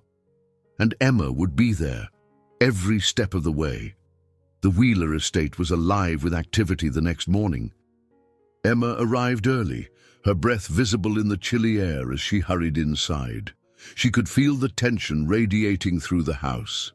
Today was the day Thomas would pitch his design to a group of potential investors. It was the culmination of weeks of preparation, and the stakes couldn't have been higher. Margot met her at the door, clipboard in hand. "They'll be arriving at noon," she informed Emma. "Mr. Wheeler is in the study, rehearsing." Emma nodded, shedding her coat and heading straight to the study. She found Thomas pacing near the window, his wheelchair pushed aside for now. His usual stoicism was tinged with nervous energy, his hands fidgeting with the edge of a note card. "Good morning," Emma said softly, not wanting to startle him. Thomas turned, his expression tight but focused. "Morning. You're early." "I thought I'd see if you needed anything," she replied, stepping closer. "How are you feeling?" "Prepared," he said curtly, then sighed. "And completely unprepared. Does that make sense?" Emma smiled faintly. "It does. But you've got this, Thomas. You've put in the work." He nodded, though the tension in his jaw didn't ease. "Let's hope that's enough." The hours leading up to the pitch passed in a blur. Emma helped Thomas with last-minute adjustments to his presentation, ensuring that every slide, every note was polished to perfection. Margot coordinated the logistics, her efficiency keeping the proceedings on track. As noon approached, the first of the investors arrived. Emma watched from the sidelines as they filed into the conference room, men and women in tailored suits, their expressions sharp and unreadable. Victor was among them, his presence an unwelcome but expected addition. He greeted Thomas with a thin smile, the kind that didn't reach his eyes. "Thomas," Victor said smoothly, "looking forward to hearing what you've prepared." Thomas's reply was cool and measured. "Let's get started." The pitch began with Thomas seated at the head of the table, his presentation projected onto a large screen behind him. He spoke with clarity and conviction, walking the investors through the design's features, potential market impact, and the broader implications for accessibility. His voice carried a quiet authority, the product of years of leadership and expertise. Emma watched from the back of the room, her heart pounding with every word. She could see the investors exchanging glances, their expressions shifting from skepticism to interest as Thomas's presentation unfolded. Even Victor, who had positioned himself as the primary antagonist, seemed momentarily disarmed. When Thomas finished, the room was silent for a beat before the questions began. The investors probed into the details of the design, the feasibility of production, and the financial projections. Thomas answered each question with precision, his composure unshaken. But then Victor spoke up, his tone cutting through the room like a blade. "Thomas, this is all very impressive. But given your condition, how can the board trust that you'll see this project through to completion?" The room tensed. Emma's breath caught as she saw Thomas's jaw tighten. The question was a thinly veiled attack, one designed to undermine his authority and credibility. Thomas took a deep breath, his gaze steady. "My condition hasn't stopped me from leading this company, and it won't stop me from completing this project. What matters is the work, not my personal circumstances." Victor's smile was sharp, almost predatory. "And if the work becomes too much, what then?" Emma's hands clenched into fists, her frustration building as she watched Victor try to tear Thomas down. But then Thomas did something unexpected. He smiled, just slightly, but enough to disarm the tension. "Then I'll do what I've always done," he said calmly. "I'll adapt." The meeting concluded with polite applause, the investors leaving the room in pairs and small groups.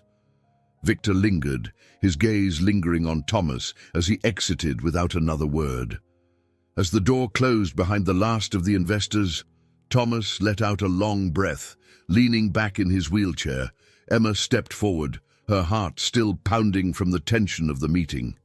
"You handled that perfectly," she said, her voice filled with admiration. Thomas shook his head. "I don't know. It's hard to tell what they're thinking." "They were impressed," Margot said, joining them. "I've seen enough of these meetings to know they wouldn't have stayed as long as they did if they weren't interested." Thomas nodded slowly, his expression thoughtful. "We'll see." That evening, as Emma prepared to leave, she found Thomas in the study, staring at the blueprint that had been at the center of the day's pitch. His expression was contemplative, his fingers tracing the edges of the design. "Miss Stanton," he said without looking up. "Yes," Emma replied, pausing in the doorway. "Thank you," he said quietly, "for everything. I wouldn't have made it this far without you." Emma felt her throat tighten, her chest swelling with emotion. "You did the work, Thomas. I just reminded you of what you're capable of." He looked up, his eyes meeting hers. And that made all the difference. On the subway ride home, Emma replayed the events of the day in her mind. Thomas had faced the crucible and emerged stronger, his determination unshaken despite Victor's attempts to undermine him. For the first time, she felt that the future he was fighting for was within reach. When she arrived home, Jake greeted her with his usual enthusiasm, his laughter a reminder of why she had taken this job in the first place. As she tucked him into bed, she thought about the journey ahead. It wouldn't be easy, but it was worth it, and she would be there every step of the way. The morning after the investor pitch, the Wheeler estate was unusually still. The tension that had dominated the previous day lingered in the air, but it was softened by a sense of accomplishment. For the first time in months, there was a flicker of hope, a tangible step toward progress. Emma arrived early, her thoughts still on the pitch and how masterfully Thomas had handled himself. She couldn't help but feel proud of him, though she knew the journey was far from over. Inside, Margot greeted her with a rare smile. "Good morning," Margot said, handing Emma the day's agenda. "Mr. Wheeler's been in the study since dawn. He seems lighter." Emma raised an eyebrow. "That's good, right?" Margot nodded. "It's a start." Emma made her way to the study, where she found Thomas seated at his desk. The blueprint that had been the centerpiece of his pitch lay neatly rolled up, and a fresh stack of papers occupied the space in front of him. His expression was contemplative as he sipped his coffee, the tension in his shoulders noticeably eased. "Good morning," Emma said softly. Thomas looked up, his lips curving into a faint smile. "Morning? You're up early," Emma observed, setting her bag down. "There's work to be done," he replied, gesturing to the papers. The investors requested additional information, production timelines, cost breakdowns, projected impact. They want details. "That's a good sign," Emma said, her heart lifting. "It means they're interested." "It means they're scrutinizing," Thomas corrected, though his tone lacked its usual edge. "But yes, it's progress."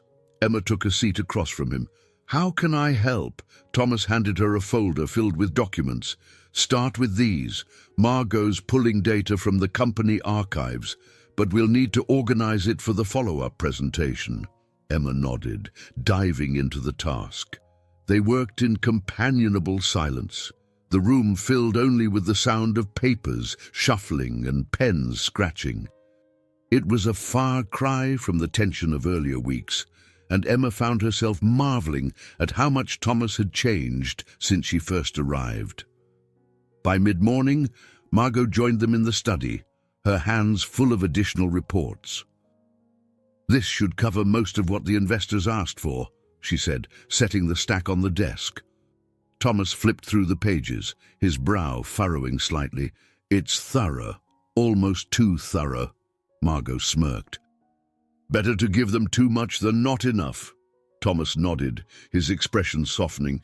"Thank you, Margot." Margot blinked, clearly caught off guard by the gratitude. "Of course," she replied, her voice softer than usual. Emma exchanged a glance with Margot, both of them silently acknowledging the significance of Thomas's gesture. It wasn't much, but it was another step forward. After Margot left, Thomas leaned back in his chair, his gaze drifting to the window. "Do you think they'll say yes?" he asked, his voice quieter than usual. Emma hesitated before answering. "I think you've given them every reason to." Thomas sighed, rubbing a hand over his face. "And if they don't?" "Then we'll find another way," Emma said firmly. "You didn't come this far to stop now." Thomas glanced at her, a flicker of something unreadable in his eyes. "You always know what to say, don't you?" Emma smiled faintly. "Not always." "But I mean it, Thomas. You're not in this alone." He didn't respond, but the slight relaxation in his posture told her that her words had reached him. Later that afternoon, Ethan stopped by for Thomas's physical therapy session. His cheerful demeanor immediately lightened the mood, and even Thomas seemed more at ease.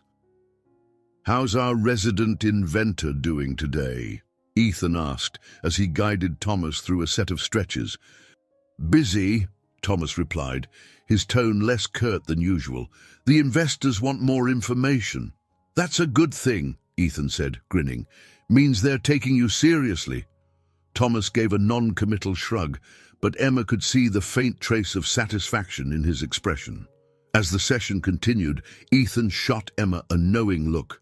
"You've been good for him," he said quietly, his voice just low enough for her to hear.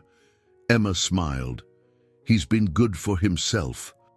"I just remind him of that." As evening fell, Emma prepared to leave, but before she could step out, Thomas called her back. "Miss Stanton." She turned, pausing in the doorway. "Yes?" "I wanted to say—" He hesitated, searching for the right words. "Thank you for believing in me. I don't think I've said it enough." Emma felt her throat tighten, her chest swelling with emotion. "You don't have to thank me, Thomas. You've earned this." His lips curved into the faintest smile. "Still, it means something." Emma nodded, her voice too thick with emotion to reply. She left the study, her heart lighter than it had been in weeks. On the subway ride home, Emma replayed the day's events in her mind. The aftermath of the pitch had brought new challenges, but it had also brought hope. Thomas was on the cusp of something extraordinary, and for the first time, she felt certain he would see it through. When she arrived home, Jake greeted her with his usual enthusiasm, his laughter filling the small apartment. As she tucked him into bed that night, Emma thought about the journey ahead. It wouldn't be easy, but it was worth it, and she would be there, every step of the way. The morning sun broke through the frost-laden windows of the Wheeler estate, casting a golden hue over the study where Thomas and Emma worked in tandem. The house, once steeped in tension, now hummed with quiet purpose. It was the kind of calm that only came after the storm, though both knew there were more challenges ahead. Emma arrived to find Thomas already at his desk, sifting through a fresh stack of investor correspondence. His focus was unyielding, his movements deliberate. The blueprint that had once been a symbol of his frustration and doubt now represented something far greater: hope, purpose, and the possibility of a second chance. "Good morning," Emma greeted as she set her bag down. "Morning," Thomas replied, not looking up. His tone was neutral but carried an undercurrent of energy. "How's it going?" Emma asked, moving closer. "They've sent follow-up questions," Thomas said, gesturing to the papers. "Detailed ones. It's a good sign, but it means more work." "Then we'd better get started," Emma said with a small smile. Thomas glanced at her, his lips twitching in what might have been an almost smile. "You're tireless, Miss Stanton." "It's part of the job," she replied. They spent the morning crafting responses to the investors' inquiries. Each question was an opportunity for Thomas to showcase his expertise, and Emma could see how much the process reinvigorated him. He spoke with clarity and passion, his words no longer tinged with the bitterness that had once dominated their conversations. As they worked, Emma noticed a subtle shift in Thomas's demeanor. His movements were steadier, his voice more confident. He still had his moments of doubt, hesitations that Emma recognized as the scars of his past, but they no longer defined him. He was beginning to reclaim the man he had been before the accident, piece by piece. By mid-morning, Margot entered the study with a tray of tea and biscuits. "You've been at it for hours," she said, setting the tray down. "Take a break." Thomas gave her a pointed look. "We don't have time for breaks." Margot raised an eyebrow. "You'll think more clearly with tea in your system," Emma chuckled softly. "She's not wrong." Thomas sighed but relented, taking a cup of tea and sipping it thoughtfully.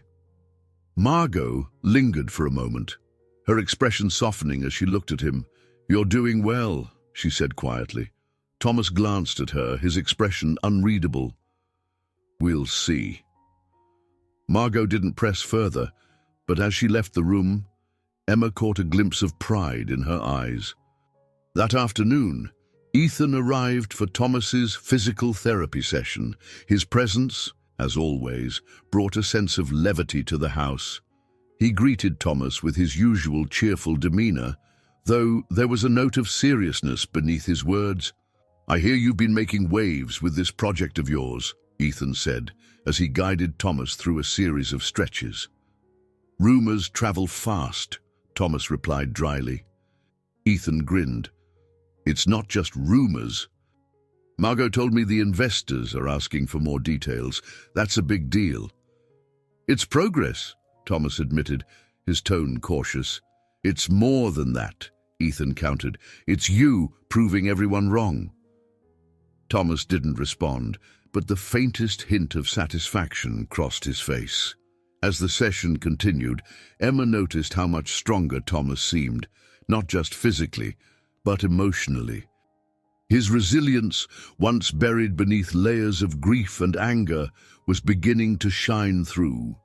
It was a transformation she had hoped for but hadn't dared to expect. Later that evening, Emma found herself alone with Thomas in the study. The day's work was done, but neither seemed ready to call it a night. Thomas sat by the window, The blueprint spread across his lap, his gaze distant. "Do you ever think about what comes next?" he asked suddenly, his voice quiet. Emma hesitated, then said, "I think about it all the time. For you, for Jake, even for me."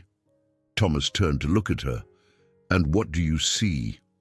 Emma smiled faintly. "I see possibility. For all of us." Thomas's lips curved into the faintest smile. "You're an optimist, Miss Stanton." "Someone has to be," she replied. "But it's not just optimism, Thomas. It's faith. I believe in you." His gaze softened, and for a moment the walls he had so carefully constructed seemed to fade. "Thank you," he said, his voice barely above a whisper, "for everything." "You don't have to thank me," Emma said gently. "This is all you." Thomas shook his head slightly. "No, it's us." On the subway ride home, Emma replayed the conversation in her mind. Thomas Wheeler, the man who had once been defined by his grief and bitterness, was beginning to heal. It wasn't a sudden transformation. He still had his struggles, his doubts, but he was no longer letting them define him. When Emma arrived home, Jake greeted her with his usual enthusiasm, his laughter filling the small apartment. As she tucked him into bed that night, she thought about Thomas's quiet transformation and the journey that lay ahead. It wouldn't be easy, but it was worth it, because sometimes the hardest battles were the ones that mattered most. The Wheeler estate buzzed with a quiet but palpable energy the next morning. Emma arrived to find the staff moving with a sense of purpose, Margot coordinating tasks with her usual efficiency. The investors' response to Thomas's follow-up presentation had been encouraging, but the real challenge was yet to come, finalizing the agreement and securing funding.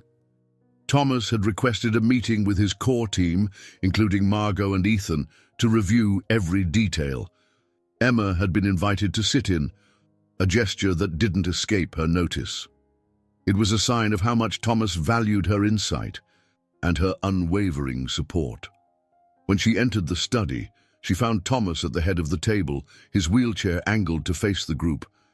Margot was already there, reviewing documents, while Ethan leaned against the wall, his easy smile providing a counterpoint to the tension in the room. "Miss Stanton," Thomas greeted as she took her seat.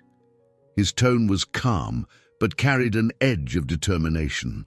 "We have a lot to cover." "Let's get to it," Emma replied, setting her notebook on the table. The meeting began with a review of the investors' latest requests.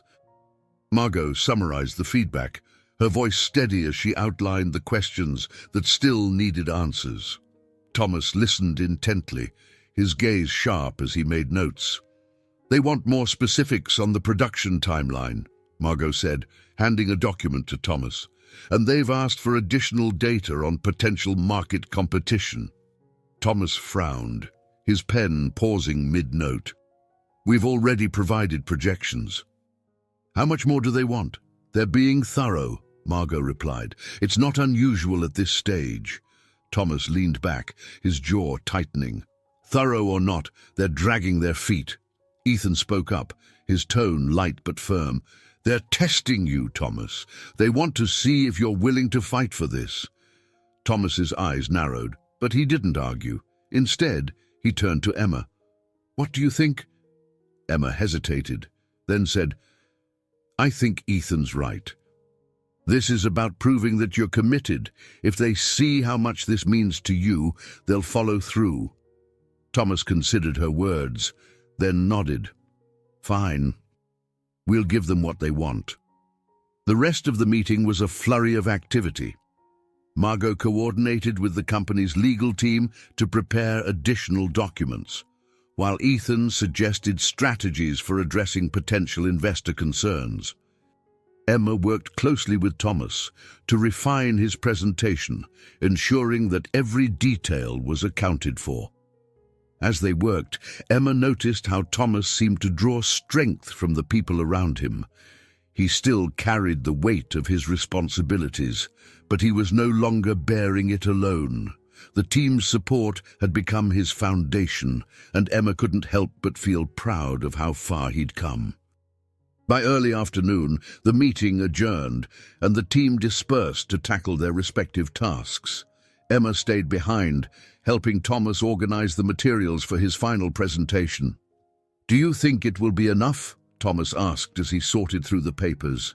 Emma met his gaze. "I do, and so do they." Thomas's lips twitched in a faint smile. "You're sure of that?" "Yes," Emma replied without hesitation, "because you've shown them who you are. And that's enough." Later that day, Thomas requested a moment alone with Emma. She found him in the library, seated near the window, where the winter light cast long shadows across the room. In his hands was the blueprint that had started it all, the edges worn from countless revisions. "I've been thinking," he said, his voice quiet, "about why I started this project." Emma took a seat across from him. And I realized it wasn't just about proving something to the investors," he continued. "It was about proving something to myself, that I'm still capable, that I still have something to offer." "You've more than proven that," Emma said softly, "not just to yourself, but to everyone around you." Thomas's gaze drifted to the blueprint. "It's strange. For so long, I thought my life was over. But now," he trailed off, his voice thick with emotion, "now I feel like I'm finally starting to live again." Emma felt her throat tighten, her chest swelling with pride and relief. "You are," she said simply, "and it's just the beginning." As evening fell, Emma prepared to leave, but Thomas stopped her at the door. "Miss Stanton," he said, his voice steady but soft. She turned, meeting his gaze. "Yes? I don't say this often," he began, his tone uncharacteristically vulnerable. "But thank you for believing in me when I couldn't." Emma felt a lump rise in her throat. "You didn't need me to believe in you, Thomas. You just needed to see what was already there." His lips curved into the faintest smile. "Perhaps, but I wouldn't have gotten here without you."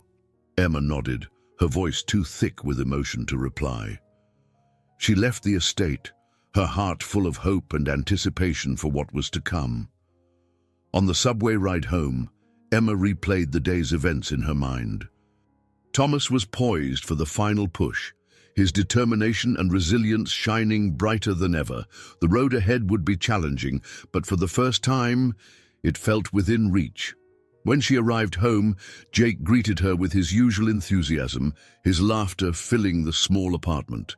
As she tucked him into bed that night, Emma thought about Thomas's journey and the strength he had found within himself. And she knew, with absolute certainty, that the best was yet to come. The Wheeler estate was unusually quiet the next morning.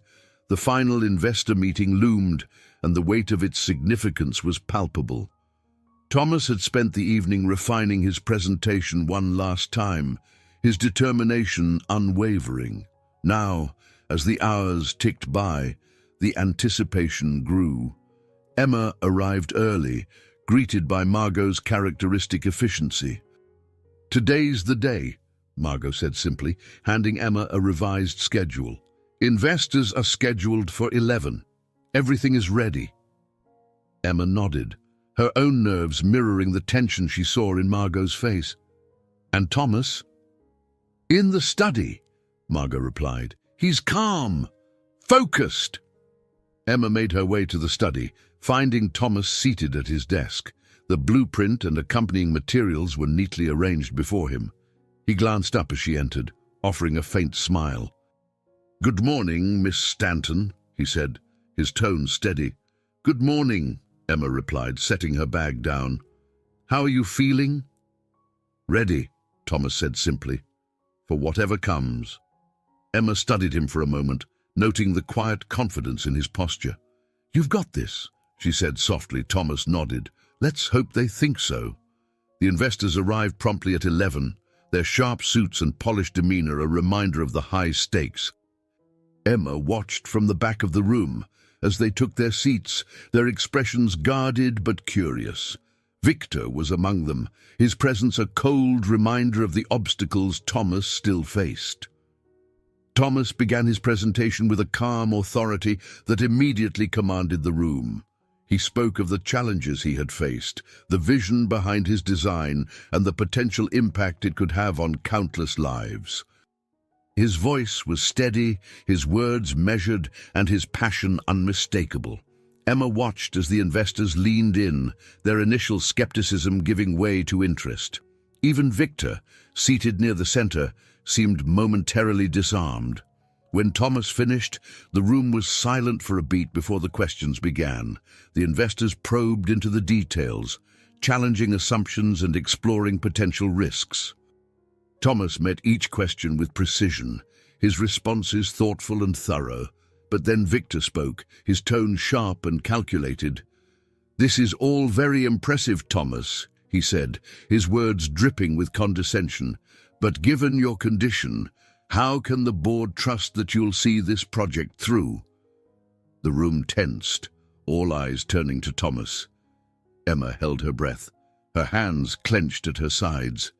Thomas didn't flinch. Instead, he met Victor's gaze head-on.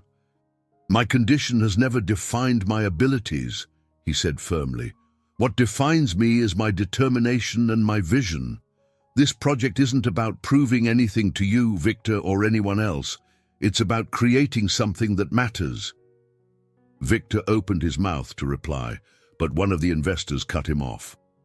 "I think we've heard enough," she said, her tone decisive. "Thomas, thank you for your presentation. We'll deliberate and inform you of our decisions soon." The meeting concluded with polite handshakes and muted exchanges. The investors left the room one by one, their expressions unreadable. Victor lingered for a moment, his gaze lingering on Thomas before he too departed. The silence that followed was deafening. Thomas exhaled slowly, his shoulders relaxing slightly as the tension drained from the room. Emma stepped forward, her heart still pounding. "You were incredible," she said softly. Thomas gave her a faint smile. "We'll see what they think." Margot entered the room, her expression calm but watchful. "That was one of the best pitches I've seen," she said simply. "If they don't see it, they're fools." Thomas nodded, though his gaze remained distant. "Now we wait." The hours that followed were agonizing. Thomas retreated to the study, immersing himself in work to distract from the uncertainty. Emma stayed close, ready to offer support if needed. The atmosphere in the house was heavy with anticipation, each passing minute stretching into an eternity. Finally, as the afternoon sun dipped lower in the sky, the call came.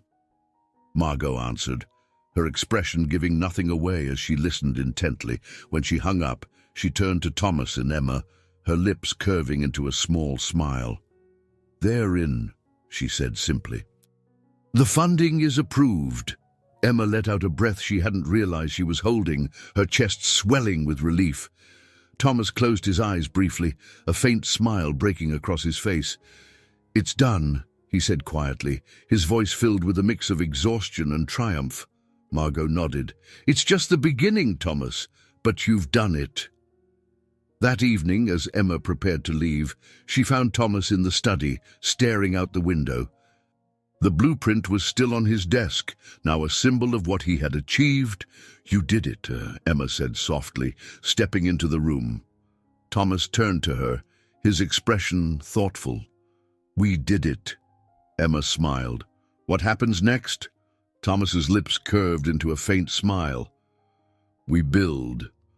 On the subway ride home, Emma felt a profound sense of accomplishment. Thomas had faced his greatest challenge and emerged victorious, his determination and resilience shining brighter than ever. It was a moment of triumph, but it was also a beginning, a step toward a future that was brighter than either of them had dared to hope. When she arrived home, Jake greeted her with his usual exuberance, his laughter filling the small apartment. As she tucked him into bed that night, Emma thought about Thomas's journey and the strength it had taken to reach this point. And she knew, with absolute certainty, that the best was yet to come. The days that followed the investor meeting were marked by a flurry of activity. The Wheeler estate, once steeped in tension and quiet despair, now hummed with the energy of new beginnings. The investors' approval had not only secured funding, but also ignited a sense of purpose in Thomas that was palpable in every corner of the house. Emma arrived each morning to find Thomas already at work, his focus sharper than ever. The blueprint that had once been a symbol of his doubts was now the foundation of a project that promised to change lives, not just his own, but those of countless others. "Good morning," Emma greeted as she stepped into the study one crisp winter morning. Thomas glanced up from his desk, offering a faint but genuine smile. "Morning, Miss Stanton." "You seem busy," Emma observed, noting the stack of documents and schematics spread before him. "Busy is an understatement," Thomas replied, his tone carrying a hint of amusement. "The investors want updates, the production team has questions, and the legal department is working overtime." Emma raised an eyebrow. "And how are you handling all of that?" Thomas leaned back in his chair, his expression thoughtful. "Surprisingly well. It's invigorating in a way, having something to fight for again." Emma smiled. "It suits you." By mid-morning, the study became a hub of activity as Margot and members of the production team joined Thomas to review plans and timelines. Emma stayed close, taking notes and offering assistance where needed. The atmosphere was collaborative, almost hopeful, a stark contrast to the somber days that had once defined the estate. Ethan arrived in the afternoon for Thomas's therapy session, his usual energy lifting the mood even further. "I hear the wheels are in motion," he said with a grin as he guided Thomas through a series of exercises. "They are," Thomas replied, his voice steady. "It's a long road, but we're moving forward." Ethan glanced at Emma, his expression conspiratorial. "This one's been good for you," he said to Thomas, nodding in her direction. Thomas smirked faintly. "She has her moments." Emma rolled her eyes, but her smile betrayed her amusement. "I'll take that as a compliment." As the session continued, Emma couldn't help but marvel at the transformation in Thomas. He was still guarded at times, his wounds far from fully healed, but there was a lightness to him now, a sense of possibility that hadn't been there before. Later that evening, as the house quieted and the day's work wound down, Emma found Thomas in the library. He was seated near the window, the blueprint folded neatly on the table beside him. The fading sunlight cast a warm glow over the room, highlighting the contemplative expression on his face. "Do you ever think about how far you've come?" Emma asked, breaking the silence as she stepped inside. Thomas looked up, his gaze softening. "I do. More often than I'd like to admit." "And," she prompted, taking a seat across from him. "And it's strange," he admitted. "For so long, I thought my life was over. That everything I'd built, everything I cared about, was gone. But now I see that there's more." Emma nodded, her chest tightening with emotion. "There is, and you've earned every bit of it." Thomas's lips curved into a faint smile. "You make it sound so simple." "It's not," Emma said softly, "but it's worth it." For a moment, they sat in comfortable silence, the weight of their journey hanging between them. Then Thomas reached for the blueprint, his fingers tracing the lines with a reverence that spoke volumes. "This," he said quietly, "is just the beginning." When Emma left the estate that night, the air was cold but invigorating, each breath a reminder of the progress they had made. On the subway ride home, she thought about Thomas's transformation, The man who had once been defined by his grief and bitterness, now standing at the threshold of a new chapter. Jake was waiting for her when she arrived, his excitement filling the small apartment. "Mama, did Mr. Wheeler finish his invention yet?" "Not yet," Emma replied, scooping him into her arms. "But he's getting closer." Jake grinned. "You're helping him, right?" Emma smiled, her chest swelling with pride. "I am." As she tucked Jake into bed that night, Emma reflected on her own journey. What had started as a desperate attempt to make ends meet had become something far greater, a chance to make a difference, to be part of a story of resilience and redemption. And as she closed her eyes, she knew, with absolute certainty, that the best was still to come. The first signs of spring had begun to show at the Wheeler estate, the frost melting into soft patches of green. The garden, once dormant and lifeless, was slowly waking up, much like the man who owned it. Inside the estate, the energy had shifted entirely. Gone was the oppressive weight of despair, replaced with the hum of progress. Emma arrived early, greeted by Margot's usual nod. "Good timing," Margot said, handing Emma a new folder. "These are the latest reports from the production team. Mr. Wheeler's already in the study." Emma took the folder and made her way to the study, where she found Thomas poring over a set of schematics. His focus was sharp, his movements deliberate, but there was an ease to him now that hadn't existed before. He looked up as she entered, offering a faint smile. "Good morning, Miss Stanton," he said. "Good morning," Emma replied, setting the folder on his desk. "How are things coming along?" "Better than expected," Thomas said, flipping through the folder. "The prototypes are nearly complete. The production team thinks we'll have something to test within the month." Emma's eyebrows lifted. "That's incredible." "It's progress," Thomas said, though his tone carried a note of pride. "But there's still work to be done." The morning passed in a blur of activity. Emma assisted Thomas in reviewing reports, organizing feedback from the production team, and preparing updates for the investors. Each task felt purposeful, a step closer to realizing the vision they had worked so hard to create. By mid-morning, Ethan arrived, his cheerful demeanor as infectious as ever. "I hear things are moving quickly," he said, as he helped Thomas into position for his physical therapy session. "They are," Thomas replied. "Too quickly, some might say." "Not a bad problem to have," Ethan said with a grin. "And how are you holding up?" Thomas hesitated, then said, "Better than I expected." Ethan shot a knowing glance at Emma. "That's because you've got the best support system around." Thomas smirked. "I suppose I do."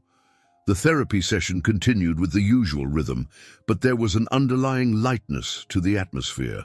Thomas pushed himself harder, his movements more confident, his determination unshakable. It was a far cry from the man who had once resisted even the smallest effort. That afternoon, the prototypes arrived. The production team brought them to the estate, setting up a demonstration in one of the larger rooms. Emma stood beside Thomas as the engineers unveiled the first finished model, a sleek, lightweight wheelchair that was both functional and elegant. Thomas's expression was unreadable as he wheeled closer to inspect it. He ran his hands over the frame, his fingers tracing the lines of the design he had brought to life. "It's exactly as I envisioned," he said quietly, his voice tinged with awe. "It's more than that," one of the engineers said. "This is going to change lives, Thomas." Emma watched as a rare smile spread across Thomas's face. It was a moment of triumph, not just for the project, but for the man who had fought so hard to reclaim his purpose. The rest of the day was spent testing the prototype.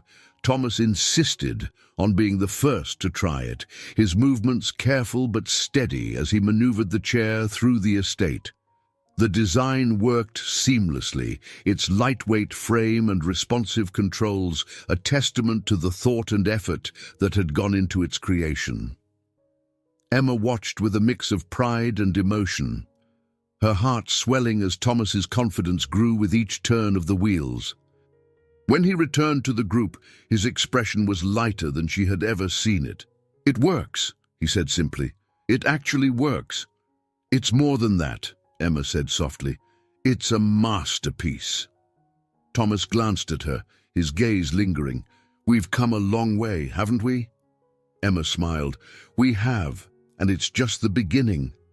As the evening settled in, the team began to disperse, leaving Thomas and Emma alone in the study. The blueprint that had once seemed like an impossible dream now rested beside the finished prototype, a symbol of how far they had come. "Do you ever think about what this means?" Thomas asked, breaking the silence. Emma tilted her head. "What do you mean?" "This," Thomas said, gesturing to the prototype, "the lives it could change, the doors it could open, for others and for me." Emma nodded, her voice soft. "It means everything, Thomas. Not just for the people who will use it, but for you. You've proven that you're more than your circumstances. You're a builder, a creator. And you've reminded everyone, including yourself, what you're capable of." Thomas looked at her, his expression unreadable. "And you've been here every step of the way. I don't know if I could have done it without you." "You could have," Emma said gently. "But I'm glad I could help." On the subway ride home, Emma felt a profound sense of fulfillment. The ripple effect of Thomas's work was just beginning, but already it was clear that this project was more than a product. It was a testament to resilience, creativity, and the power of belief. When she arrived home, Jake greeted her with his usual enthusiasm, his laughter filling the small apartment. As she tucked him into bed that night, Emma thought about the journey she and Thomas had shared. It had been long and challenging, but it had also been transformative, and as she closed her eyes, she knew the best was yet to come for both of them. The Wheeler estate felt alive with a sense of triumph as the first production prototypes were unveiled to a small but influential audience. The day had been carefully orchestrated by Margot, who had arranged for investors, industry experts, and a select group of media representatives to attend. For Thomas, this was more than a presentation. It was a culmination of months of struggle, resilience, and transformation.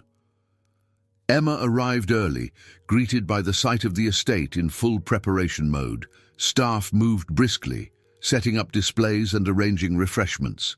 The atmosphere was charged with anticipation. "Big day," Margot said as she handed Emma a clipboard filled with last-minute notes. "Everything's ready. Let's hope it goes smoothly." "It will," Emma replied confidently. "Thomas is ready." Margot nodded, her expression softening. "Thanks to you." Emma smiled faintly but didn't reply. Instead, she made her way to the study, where Thomas was rehearsing his remarks. He looked up as she entered, his face a mix of focus and determination. "Morning, Miss Stanton," he greeted, his tone calm but steady. "Morning," Emma replied, setting the clipboard on the desk. "How are you feeling?" "Prepared," Thomas said simply, "and oddly optimistic." Emma's lips twitched into a smile. "That's a good look on you." As the event began, Thomas wheeled into the main hall, his presence commanding yet understated. The prototype was the centerpiece of the room, displayed on a sleek podium with accompanying visuals highlighting its features and potential impact. Conversations hushed as Thomas began his presentation, his voice steady and filled with conviction. "For far too long," he began, "mobility devices have been viewed as functional, but uninspired. This project isn't just about creating something practical, it's about empowering people to live fully, without compromise." Emma watched from the sidelines, her chest swelling with pride. Thomas spoke with clarity and passion, his words resonating with the audience. He shared the story behind the design, the challenges he had faced, the vision that had driven him, and the people who had supported him along the way. When he finished, the room erupted into applause. Emma caught the glances exchanged among the investors and industry experts, their expressions a mix of admiration and approval. Even Victor, standing near the back of the room, seemed momentarily silenced. The rest of the event was a whirlwind of conversations and demonstrations. Attendees took turns testing the prototype, their reactions overwhelmingly positive. Thomas remained at the center of it all, answering questions and engaging with the guests in a way that felt both natural and genuine. Emma stayed close, assisting where needed, but mostly observing the transformation that had taken place. The man who had once hidden behind walls of grief and anger was now leading with purpose and confidence. It was a moment she knew she would carry with her for the rest of her life. By early evening, the crowd began to thin, leaving Thomas and Emma alone in the main hall. The prototype still stood on its podium, a symbol of what they had achieved. "You were amazing today," Emma said softly, stepping closer. Thomas looked at her, his expression a mix of exhaustion and satisfaction. "It wasn't just me. This was a team effort." Emma smiled. "Maybe, but you were the one who made it happen." Thomas's gaze softened. "I couldn't have done it without you, Miss Stanton. You reminded me of who I could be." "And you reminded me of what's possible," Emma replied, her voice thick with emotion. Later that evening, as the house quieted and the guests departed, Thomas and Emma retreated to the study. The blueprint that had started it all lay on the desk, a reminder of how far they had come. "What now?" Emma asked, breaking the silence.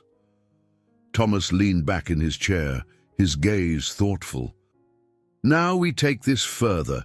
There's more to do, more designs, more innovations. This is just the beginning." Emma nodded, her chest swelling with pride. "You've built something incredible, Thomas, and it's only going to grow." He looked at her, his expression unreadable. "You're a part of that, you know. None of this would have happened without you." Emma smiled faintly. "I was just doing my job." Thomas shook his head. "It was more than that. You believed in me when I didn't believe in myself. That changed everything." Emma felt her throat tighten, her voice barely above a whisper. "You're the one who did the work, Thomas. I just reminded you of what was already there." His lips curved into a faint smile. And that made all the difference. On the subway ride home, Emma felt a deep sense of fulfillment. The day had been a celebration of possibility, a reminder that even the darkest moments could lead to something extraordinary. Thomas had not only reclaimed his purpose, but also inspired everyone around him, herself included. When she arrived home, Jake greeted her with his usual enthusiasm, his laughter filling the small apartment. As she tucked him into bed that night, Emma thought about the journey she and Thomas had shared. It had been one of resilience, growth, and redemption, a story that was far from over, and as she closed her eyes, she knew that the future was bright for both of them. The morning after the prototype's successful unveiling, the Wheeler estate was quiet, its usual hum of activity subdued in the wake of the previous day's triumph. Emma arrived early, as always, but this time the air carried a sense of calm, as though the house itself were taking a moment to breathe. Margot greeted her at the door with a rare smile. "You've come at the right time," she said, handing Emma a folder. "Thomas is in the garden. He asked for you." Emma blinked, surprised. "The garden?" Margot nodded. "He's been out there since sunrise." Emma took the folder and made her way through the house, stepping out into the crisp morning air. The garden, once a place of sorrow for Thomas, was now alive with the first blooms of spring. The vibrant colors seemed to mirror the transformation she had witnessed in him over the past months. She found Thomas near the stone bench under the towering oak tree, the same spot where they had shared one of their first meaningful conversations. He sat in his wheelchair, his gaze fixed on the horizon, the sunlight casting a warm glow over his face. "You're up early," Emma said, approaching with a smile. Thomas turned to her, his expression thoughtful. It seemed like a good day for reflection. Emma took a seat on the bench beside him. "What's on your mind?" Thomas was silent for a moment, his gaze drifting back to the garden. "Yesterday was more than I expected," he said finally. "Seeing their reactions, hearing their feedback, it reminded me of why I started this journey in the first place." Emma nodded, her voice soft. "It was a big day, and you handled it brilliantly."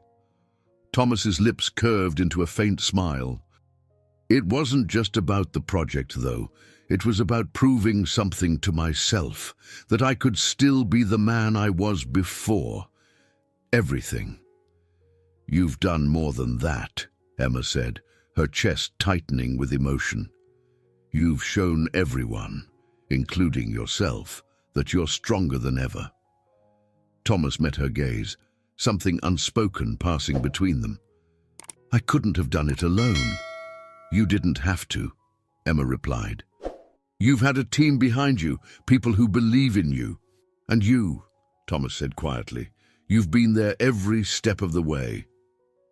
The rest of the morning passed in quiet companionship.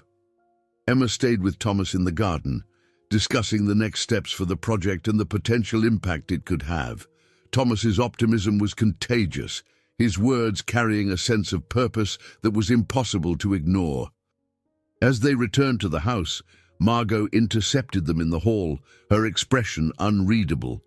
"There's a call for you, Mr. Wheeler," she said, holding out the phone. Thomas took the phone, his brow furrowing as he listened. Emma watched as his expression shifted, a mix of surprise and curiosity crossing his face. When he hung up, he turned to her, his eyes bright. "That was one of the investors," he said. "They're interested in expanding the project. They want to explore additional designs, adaptive technologies beyond mobility devices." Emma's heart leaped. "That's incredible, Thomas. It's more than I ever imagined," he admitted, "and it's going to take everything we've got." "Then we'd better get to work," Emma said with a smile. The following weeks were a whirlwind of activity. The success of the prototype had sparked a wave of interest, and Thomas found himself at the center of a burgeoning movement. The investors' proposal to expand the project opened new doors, bringing fresh challenges but also boundless opportunities. Emma worked closely with Thomas, coordinating with the production team, managing investor relations, and keeping the day-to-day operations running smoothly. Their partnership, once professional and distant, had evolved into something far deeper, a mutual respect and understanding born from shared struggles and triumphs. One afternoon, as they reviewed the latest design concepts, Thomas leaned back in his chair, his gaze thoughtful. "Do you ever wonder how we got here?" he asked. Emma smiled faintly. "All the time." Thomas shook his head, a faint chuckle escaping him. "If you'd told me a year ago that I'd be sitting here, working on something like this, I would have called you crazy."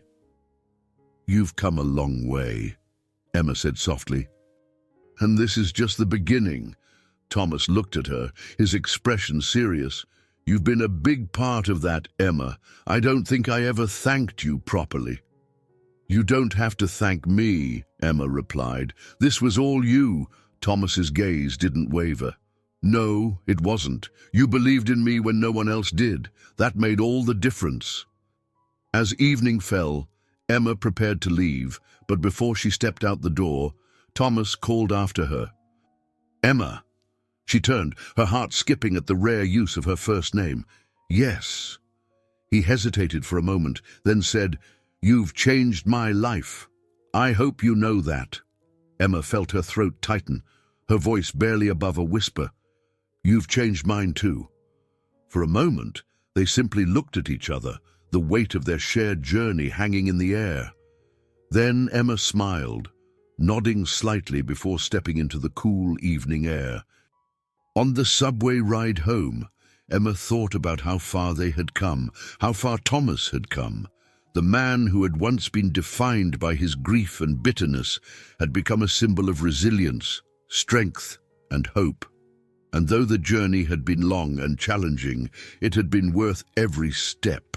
When she arrived home, Jake greeted her with his usual exuberance, his laughter filling the small apartment. As she tucked him into bed that night, she thought about the future, Thomas's, hers, and the countless lives they were working to change. And as she closed her eyes, she knew the best was yet to come. I hope you enjoyed today's story. Subscribe to the channel so you don't miss more stories like this. Leave a like and comment below what you thought of the story. See you in the next video.